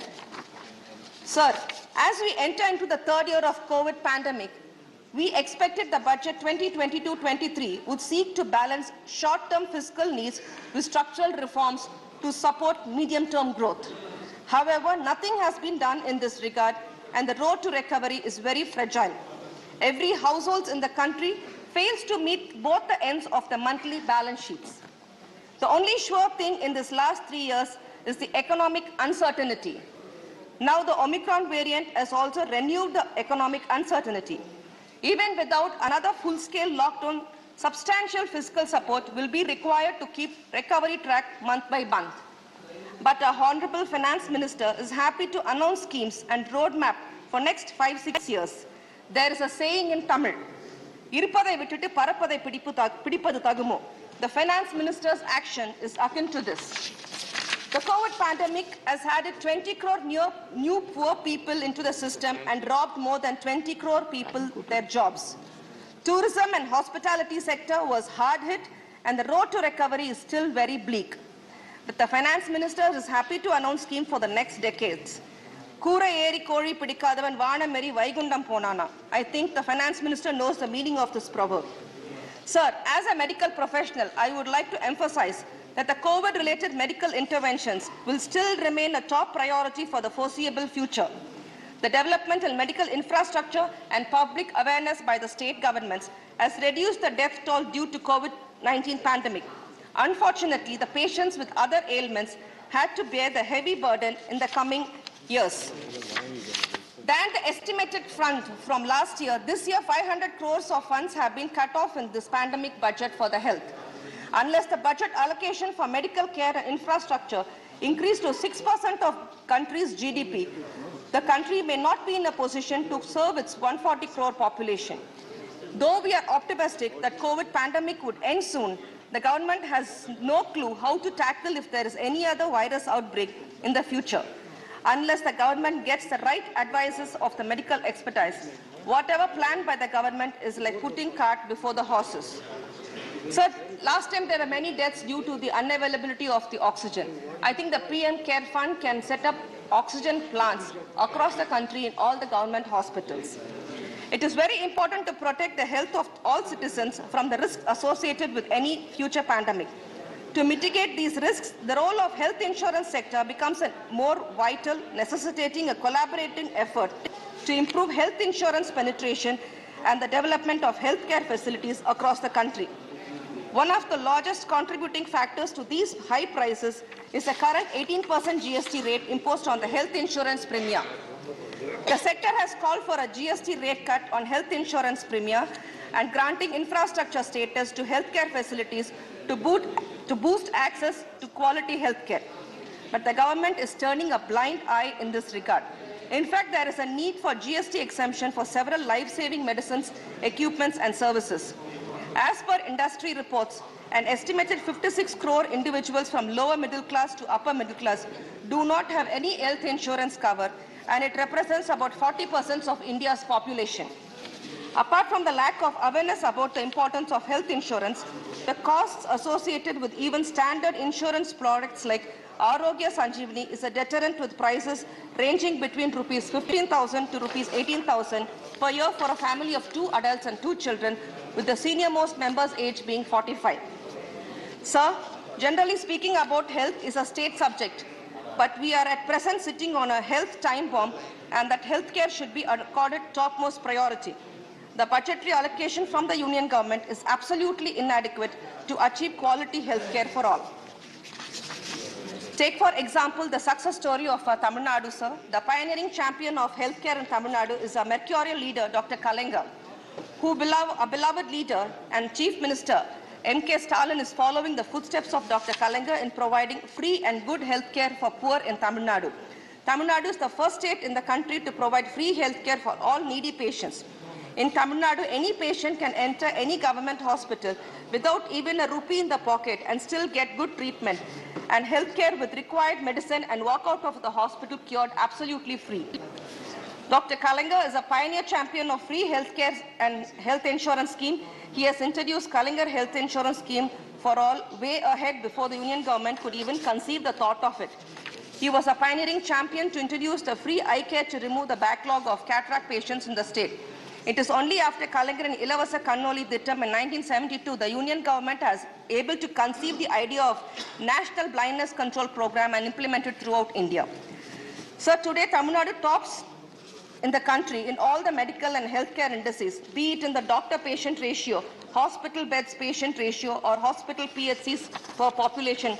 Tamil Nadu has developed a way ahead of other states in the country. This is a remarkable achievement of the Dravidian party rule in Tamil Nadu.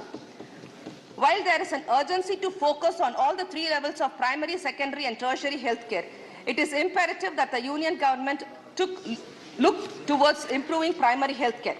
The budget 2022-23 is a usual bundle of blatant lies and imaginary empty promises that do not reflect the actual accounts of the government's budgeted expenses and receipts. Instead of setting a stage for the country's actual growth and reform trajectory, the budget plummets the hopes of the people into deep, stinky gorges. Failed promises and false promises are the regular feature of the budget documents since 2015. There are promises repeated in the union budget speeches from 2015-16 onwards. The classic examples are housing for all by 2020, the double the farmers' income by 22. There are many such like the linking of the peninsula rivers, 1 crore loan in just 59 minutes for the eligible SME startups, generation of 175 gigawatt renewable energy or green energy by 2022. In 2022, all the promises still remain a distant dream. Sir, the Housing for All by 2022 announced in 2015 with the aim to construct over 2 crore houses for Indians belonging to particular economic sections. In 2022, the Finance Minister has announced 48,000 crores have been sanctioned for the completion of 80 lakh houses for the eligible beneficiary under the Prime Minister Awas Yojana in rural and urban areas in the year 22-23. At this rate, it may take another 5 years to achieve the desired results. And by the time the backlog of houses required for the poor urban and rural household may go up to another 2 crores, this is only a conservative figure. The real numbers may bring more dark spots in this Housing for All program. Sir, I am immensely proud to also say that Dr. Kalinga, who introduced the pioneering scheme of providing Pakka house to the slum dwellers way back in 1970s, and later the distribution of free concrete houses to poor people of the sections of the society, namely the Samathuvapuram village housing scheme with 100 houses in each Samathuvapuram. There are so far 145 Periyar in the name of Samathuvapuram in Tamil Nadu. No other leaders have even dared enough to thought of constructing houses for Dalits along with the other communities to promote social equality and uphold social justice in the country. This has also been allotted to the poor, transgenders and to the physically disabled. Had the Samathuvapuram schemes were replicated throughout India, we could have established a social equality among the people. At least from now on, I would like to urge the union government to take a leaf out of Dr. Kalinga and his far-sighted social upliftment program, sir. Sir, ever since the government has imaged the railways in the general budget, its importance has been reduced and the stage is set for the privatization of railways. It took 67 years for the rulers from Jawaharlal Nehru to Manmohan Singh to develop railways into one of the world's largest network and employers. But Honorable Prime Minister will take less time to derail the great Indian railways. The commercial sale of railway routes to private players means dividing the Indian railways into two. One for the rich, elite and affordable, and another for the poor, downtrodden, unaffordable people. It will create all the stations into two, one for the rich class and another for the poor class. This will lead to the discrimination like in the colonial times. Are we heading towards such discrimination and division? Indian Railways so far has been a symbol of Indian unity and social integration. It is the prime duty of the union government to maintain the same levels of unity, integration, communal and social harmony in railways. Sir, a stepmotherly treatment in Tamil Nadu by the union government budget stands exposed again. Under the fund allocation for the new railway lines, it has been granted rupees 59 crore for 11 projects, out of which 10 projects have been allocated only a token amount of rupees 1,000. Whereas the Northern Railway gets the highest share across all zones, with rupees 18,926 crores for 14 projects, along with a token amount of rupees 15,000 for 15 other projects. Make in India, make for world is mantra Prime Minister Narendra Modi gave in his 2020 Independence Day speech. For this vision to be successful, over 6.3 crore MSMEs must be taken on board. Whether the Finance Minister has taken any serious note on it needs an answer. To ease credit and liquidity concerns, the Emergency Credit Line Guarantee Scheme should be expanded further to ensure outreach among smaller enterprises within MSMEs. MSMEs need support to improve production and exports to attain Atmanirbhar Bharat or self-reliance in line with Prime Minister's vision. Sir, Tamil Nadu is India, India is Tamil Nadu. When Tamil Nadu progresses, India too shall progress. Tamil Nadu is a champion state as far as the socio-economic development in these is concerned. Whether it is education, employment and economic generation, income generation, infrastructure development, wealth creation, enterprises, health infrastructure, social justice and communal harmony, Tamil Nadu stands second to none other in the country. Unfortunately, the centre sometimes deny and jeopardize the rightful share to Tamil Nadu. Even in the 1960s, our great predecessors have said, "Vadakku vaalgirathu, terkku theigirathu." I strongly believe that the same situation is still continuing. In spite of facing denials of various kinds, Tamil Nadu has remained a pioneering champion in the country. Thanks to the political renaissance created by our party, DMK, spearheaded by our genius leader, Peraringar Anna, sustained by one and only Dr. Kalaignar. Now the baton has been handed over to our beloved Chief Minister, M.K. Stalin. The people of Tamil Nadu, especially the poor, downtrodden and oppressed, the religious, the linguistic minorities, feel that they are very much safe in the hands of Muthuvel Karunanidhi Stalin, the statesman par excellence. Thank you. Thank you, Dr. Kanemoji. Now,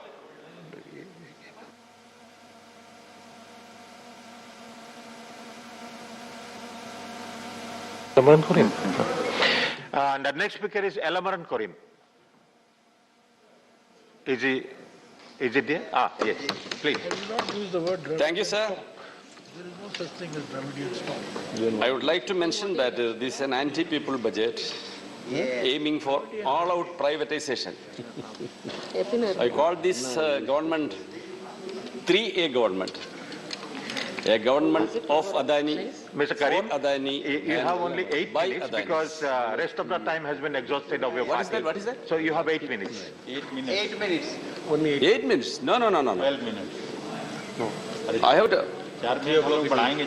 Your This other budget is full speaker of high has, decibel sound taken, bites with no substances. Your other speaker has taken the rest of the time. So you will have 8 to 9 minutes. You can. Yes. We can adjust, sir. Yes, we all know that budget is presented in the backdrop of an economic scenario when majority of the people are facing unimaginable miseries in the form of huge loss of livelihood, loss of earnings, deepening poverty and intensified hunger in the midst of unprecedented price rise of fuels and essential commodities. Sir, unemployment is so bad that there are job riots in Bihar and UP. Wealth and income inequalities are among the worst in the world. Millions have been pushed into poverty because of the pandemic and the lockdown. And inflation is accelerating even in the midst of massive unemployment. No budget in the recent period had been presented at a time when the economy is going through such a challenging situation.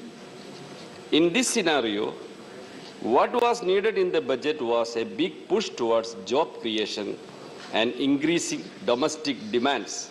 But this budget failed miserably in addressing these issues. Union Budget 22-23 has been presented in the overall background of desperate and destructive privatization drive, forgetting the need of the common man. The so-called inclusive growth, financial inclusion mentioned by the finance minister in her speech displays shameless hypocrisy of the union government. Sir, the total budgeted government expenditure for 22-23 is 39.45 lakh crores, which is just 4.6% higher than the revised estimate for 21-22. That means the increase is below the rate of inflation and hence also below the growth rate of real GDP of 8.5 projected by the Economic Survey. The budget has proposed a growth in total expenditure by around 1.75 lakh crores from the revised estimates of 21-22. But as percentage of GDP, the total expenditure has come down from 17.8% in 2021 to 15.3% in 22-23 budget estimates. This squeeze on expenditure is visible not merely in the central government expenditure. By squeezing the transfer of resources to states, the state governments are also being forced to do the same. These transfers are to come down from 6.91% of GDP in revised estimate of 21-22 to 6.25% in 22-23. The growth of revenue receipts has primarily grown as corporates were able to accumulate profits during the pandemic, reflected through increased corporation tax realization and also garnered through GST hike and petroleum price from indirect taxes levied upon the common people. The revenue expenditure budgeted in 22-23 of Rs 3.19 lakh crores supposed to include the welfare schemes named after Prime Minister marks an increase by less than 1%. Despite a huge increase in GST collection as claimed by Finance Minister in her budget speech. The allocation of MNREGA is reduced to Rs 73,000 crores from 98,000 crores the previous year. In the face of increased intensity of widespread hunger, food subsidy is also reduced. National food security has been slashed down by 30%. Fertilizer subsidy has been also drastically cut by 25%. Petroleum subsidy by 11% in the face of the skyrocketing fuel price. Even the allocation for midday meal scheme, that is for the poor students, now renamed as PM Poshan, faced a drastic cut by 1,267 crores. Sir, budget did not bother about the miseries being faced by the working people during the pandemic in the form of loss of livelihood and earnings and also widespread informalization of employment. Despite demands for relief and expansion of social security for all, the budget remained absolutely in a denial mode for the working people who actually create wealth for the nation. The budget does nothing to stimulate demand for effecting the economic revival and also for providing relief to the working people. The outlay for a whole range of programs that provide relief to the poor have actually been slashed compared to last year. Sir, what was required was introducing an urban employment guarantee scheme. On the contrary, it has cut down expenditure of MNREG. Sir, MNREG is a demand-driven program.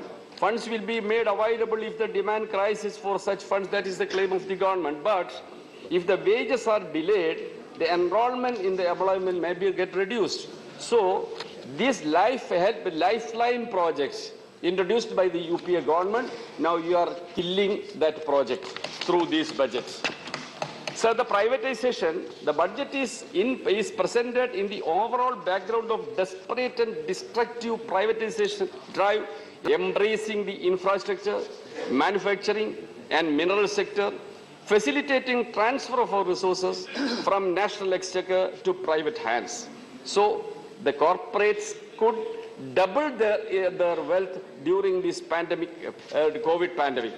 The finance minister at the very beginning of her budget speech itself was praising the government for its successful sale of the national carrier Air India and Neelachal Ispat to the Tatas.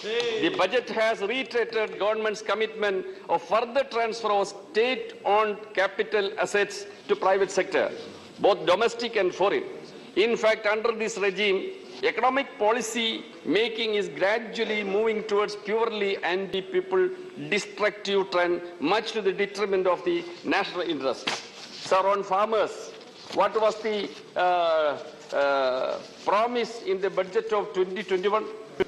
Point 22 in the budget 2021, it said, our government is committed to the goal of doubling the farmers' income by 2022, this year. Sir, a commission was appointed by the then government, Ashok Davle Commission. That commission gave the report, 14-volume report.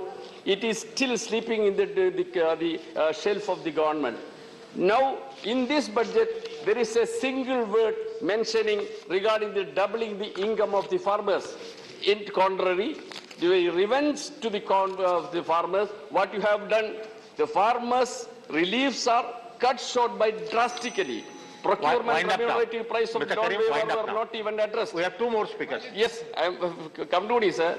Total allocation was 4,74,750 crores in 21-22, which has now fallen to 3,70,303 crores. That is over a lakh crore reduction. That is a revenge on the farmers who were on the struggle against the controversial farm laws.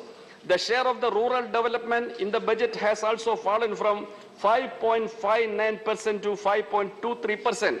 Allocations for all major schemes for farmers have also seen budget cut. The allocation for procurement of FCI and under decentralization procurement sum has been reduced by 28%. Allocation for funds for the fertilizer subsidy has been reduced by 25%. Under PM Kisan, 12.5 crore farmer households are supposed to be provided 6,000 rupees each, which requires an allocation of 75,000 crores, but only 68,000 crores are allocated. Thank you. You conclude. And finally, one minute, sir. Please. In the post-COVID period, there is a need to provide more assistance to states, including Kerala, but the budget has been inconsiderate and silent on this. Should have liked to hear you more, but there is no time. Kerala has always raised so many demands. Again, I have to request a railway zone and other important projects which were put to the government is not considered. It is very sorry to say. So I can't support this budget. Thank you, sir. So you speak tomorrow. Now, Mr. Sanjay Singh. आपने मुझे इस budget पे अपनी बात कहने का मौका दिया। सर, मैं इस बजट पे और इनके डिजिटल इंडिया पे राजीव जी की एक कविता है, वो एक बड़े अच्छे कवि हैं, उन्होंने लिखा है, वो सदन के सामने सुनाना चाहूंगा।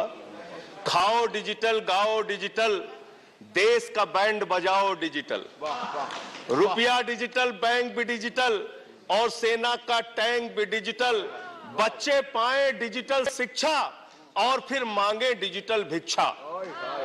बच्चे पाए डिजिटल शिक्षा और फिर मांगे डिजिटल भिक्षा।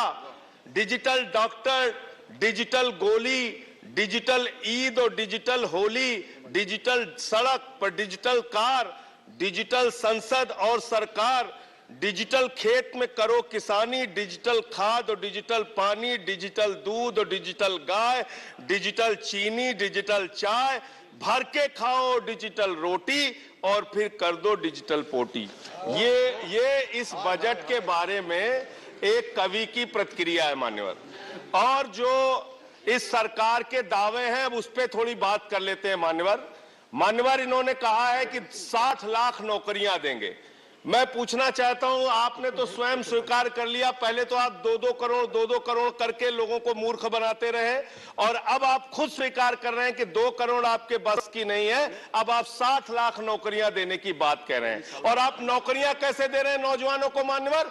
35,000 रेलवे भर्ती के लिए 1 करोड़ नौजवानों ने उसमें फॉर्म भरा और उसके बाद जब उसका परिणाम आता है उसमें घोटाला और गड़बड़ी की जाती है। जब वो नौजवान सड़क पर नौकरी मांगने के लिए निकलते हैं, उनको लाठियों से पिटवाया जाता है प्रयागराज में, उनको पटना में लाठियों से पिटवाया जाता है, घर में घुस के लाठियों से पीट पीट के आप नौकरी दे रहे हैं, आंसू गैस के गोले छोड़ छोड़ के आप नौकरी दे रहे हैं। आप कर्मचारियों की बात इस बजट में कर लीजिए मान्यवर। जब कर्मचारियों की चर्चा होती है, पूरे देश के कर्मचारियों की एक ही मांग है, पुरानी पेंशन की बहाली की जाए, पुरानी पेंशन की बहाली की जाए। 40 दिन कोई सांसद और विधायक रह लेता है, पूरे जीवन भर उसको पेंशन मिलती है। 40 साल कोई कर्मचारी नौकरी करता है, उसकी पेंशन आपने खत्म कर दी। पेंशन तो छोड़िए, टैक्स के राहत की उम्मीद थी कर्मचारियों को, आपने इस बजट में वो भी नहीं दिया। इसके साथ साथ मान्यवर, आपने इस बजट में किया क्या है? 22 तक सबको घर देने की आपकी योजना थी, वो 22 तक घर देने की योजना भी पूरी तरीके से जमीन पर उतर के नहीं आई, वो भी फेल साबित हुई। जब आपसे पूछा जाता है सरकार की उपलब्धि क्या है, सरकार की आमदनी क्या है, आप सीना ठोक के कहते हैं अरे हमने तो आमदनी बढ़ा दी, देश का एयरपोर्ट बेच दिया। फिर आपसे पूछा जाता है कुछ आमदनी बढ़ी क्या सरकार की, कहते हैं हाँ हाँ बिल्कुल बढ़ा दी, steel authority of India limited बेच दिया, कोल इंडिया बेच दिया, बीपीसीएल बेच दिया, एलआईसी बेच दिया, बैंक बेच दिया, पोर्ट बेच दिया, सब कुछ बेचने का काम किया। ये आपका मेक इन इंडिया है, ये आपका डिजिटल इंडिया। मानवर मैं खत्म कर रहा हूं। मानवर मैं मनरेगा की आप बड़ी पीठ थपथपाते हैं अपनी, मनरेगा की चर्चा बहुत होती है, मनरेगा का बजट आपने खत्म कर दिया, खाद की सब्सिडी आपने कम कर दी। इसका मतलब जो गरीबों को अन्न देने की योजना है वो भी योजना एकमात्र आपकी दिखावा है, और मार्च के बाद गरीबों को अनाज हिंदुस्तान में मिलना बंद हो जाएगा। अंत में आपके माध्यम से एक ही सरकार से अनुरोध करना चाहूंगा कि अपना ध्यान देश की तरक्की पर लगाइए, देश को आगे बढ़ाने पर लगाइए।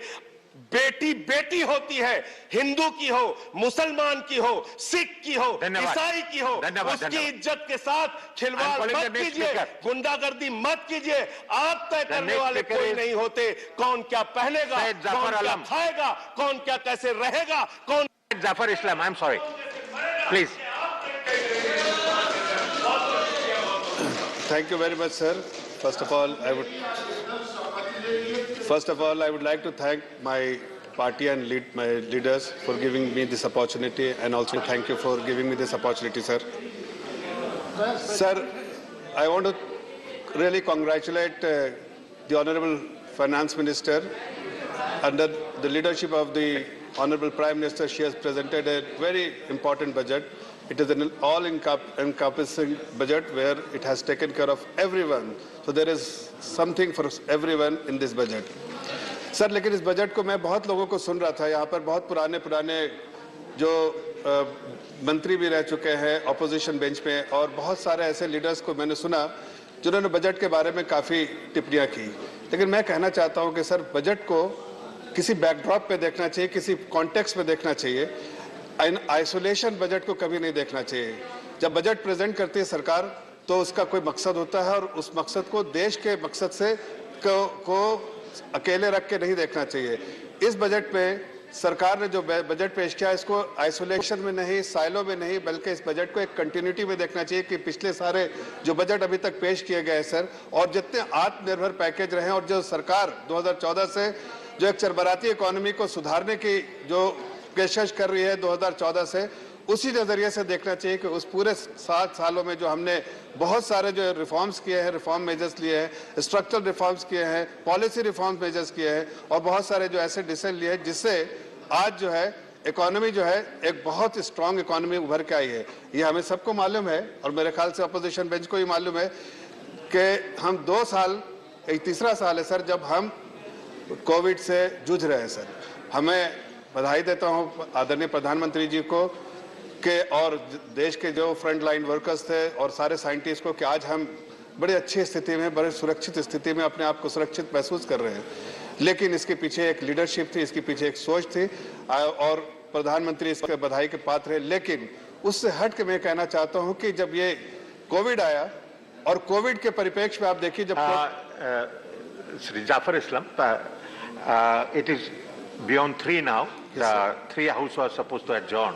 But if we have some pending business like special mentions and all, very short business. So we want to finish it if the House we want to extend the House for another 15 minutes if the House agrees. Okay. Okay. So thank you, sir. Yeah. Yeah. Let him. He has just started. He will. Please. Please carry on. Thank you very much, sir. I'll finish in 15 minutes. So I was talking about the period we had in COVID.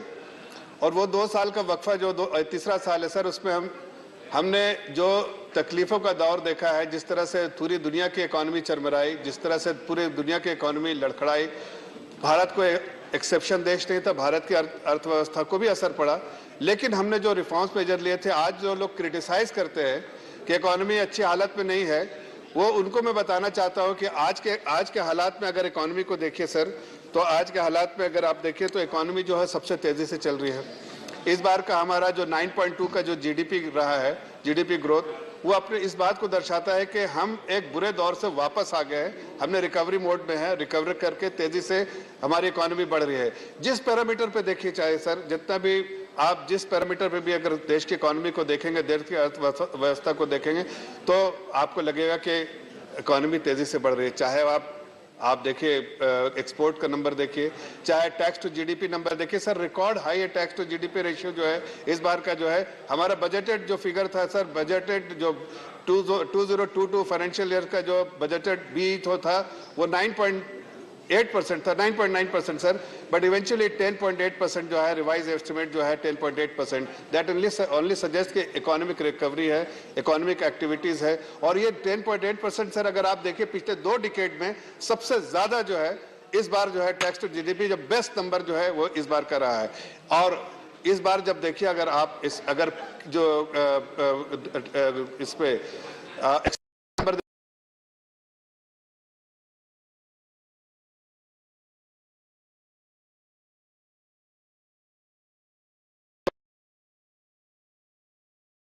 भी नहीं बात करते हैं कि हमने इतने loan बांटे, लेकिन वो बात करते हैं कि लोन जो वापस कभी नहीं, उसको सुधारने के बाद डिलेवरेज कंपनी करने, जो लेवरेज इतना कंपनी कर चुकी थी उसको उन्होंने डिलेवरेज किया। और अब इकोनॉमिक रिकवरी के साथ साथ ये भी दिख रहा है कि देखिए क्रेडिट ऑफटेक भी है, अभी 9% प्लस में क्रेडिट ऑफटेक है, जो कि पिछले महीने में 7% था।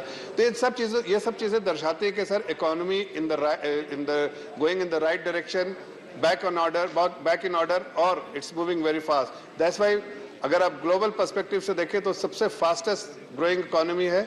और दुनिया के जो निवेशक है वो हिंदुस्तान में आज इन्वेस्ट कर रहे हैं। जो रिकॉर्ड जो है हमारा एफडीआई है 62 बिलियन, अगर प्रोरेटा बेसिस पे देखें तो 64 बिलियन डॉलर जो है हमारा आएगा। वो अपने आप में एक बहुत बड़ा नंबर है। इसलिए कि इंडिया को आप ब्राइट स्पॉट देखते हैं। क्या सोचते हैं सर ग्लोबल इन्वेस्टर्स, क्या सोचते हैं ग्लोबल इन्वेस्टर्स? देखते हैं 2 चीज की, देश की अर्थव्यवस्था में एक ऐसी लीडरशिप के हाथ में है जो कि ठीक है कोविड की वजह से अर्थव्यवस्था सबकी खराब हुई थी, कि ऐसी लीडरशिप है जो इसको अच्छे डिसीजन ले सकती है और उसको वापस पटरी पे खड़ा कर सकती है।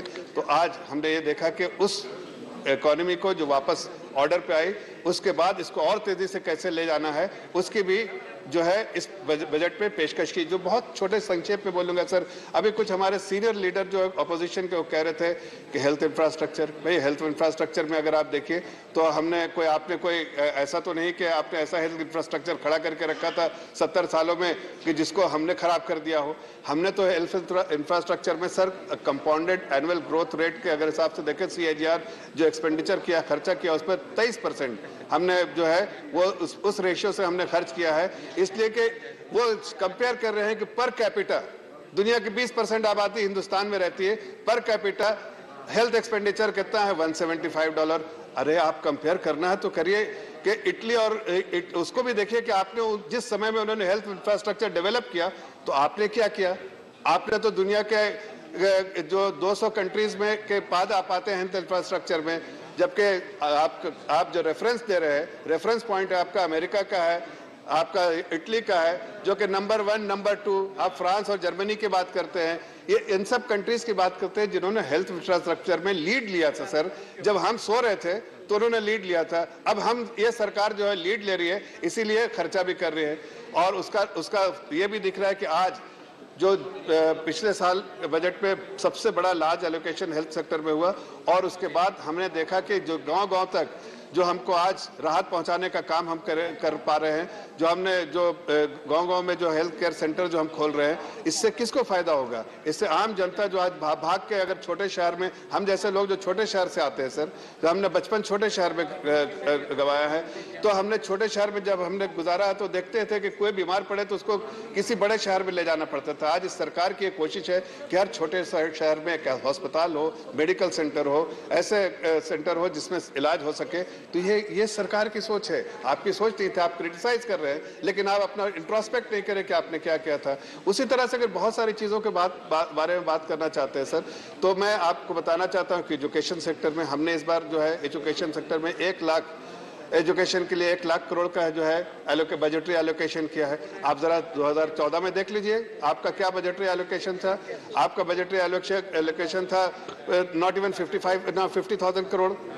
वहां से हम अपने 7 सालों में डबल कर दिया सर बजटरी एलोकेशन। आप इसलिए कि हम चाहते हैं कि गांव-गांव तक एजुकेशन में हर तरह का वो सपोर्ट मिले अपने आने वाली पीढ़ी को, ताकि वो पढ़ लिख के आगे बढ़ पाए।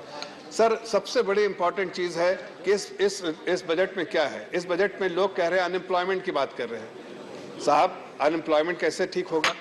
आपने तो बार बार सीएमआई का डेटा, आपने हर जगह पे आप सीएमआई का डेटा बात करते हैं।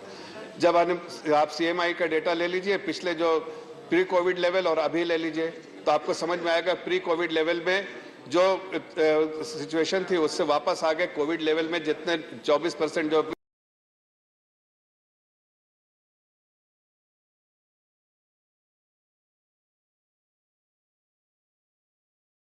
किया है कि हमारा फोकस क्या है सर, कि हम कैपिटल एक्सपेंडिचर करेंगे।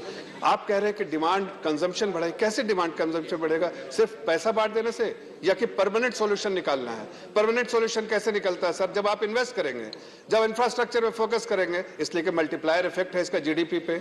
आप अगर चाहे ₹1 इन्वेस्ट करते हैं, तो अगर इंफ्रास्ट्रक्चर में करते हैं, रेल में करते हैं, तो 5-5.5% रुपये उसका नेशनल जीडीपी में कंट्रीब्यूशन होता है। इसलिए कि बैकवर्ड इंटीग्रेशन, फॉरवर्ड इंटीग्रेशन दोनों को लेते हुए आप रोड पे करते हैं तो 3-3.5 रुपए का होता है। उसी तरह से हमारे सरकार का फोकस और जॉब एम्प्लॉयमेंट क्रिएशन होता है। एग्रीगेट डिमांड जो बढ़ेगा, जब जैसे ही हम कैपेक्स जो अपना जिस तरह से शुरू होगा, तो जाहिर है एग्रीगेट डिमांड बढ़ेगा। डिमांड बढ़ेगा तो कंजम्पशन बढ़ेगा, कंजम्पशन बढ़ेगा तो प्राइवेट कैपेक्स शुरू होगा, प्राइवेट कैपेक्स शुरू होगा तो नौकरी और बढ़ेंगी।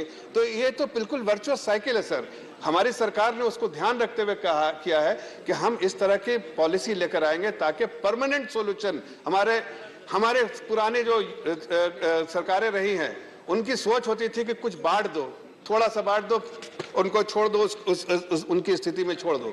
लेकिन हमारी सरकार, हमारे आदरणीय प्रधानमंत्री जी की सोच है कि हम मजबूत बनाएंगे, हम एम्पावर करेंगे, हम हाथ थामेंगे, हम ऐसे सिचुएशन बनाएंगे, हम क्रिटिसिज्म से कतराएंगे नहीं, बल्कि हम उनको मजबूत करेंगे।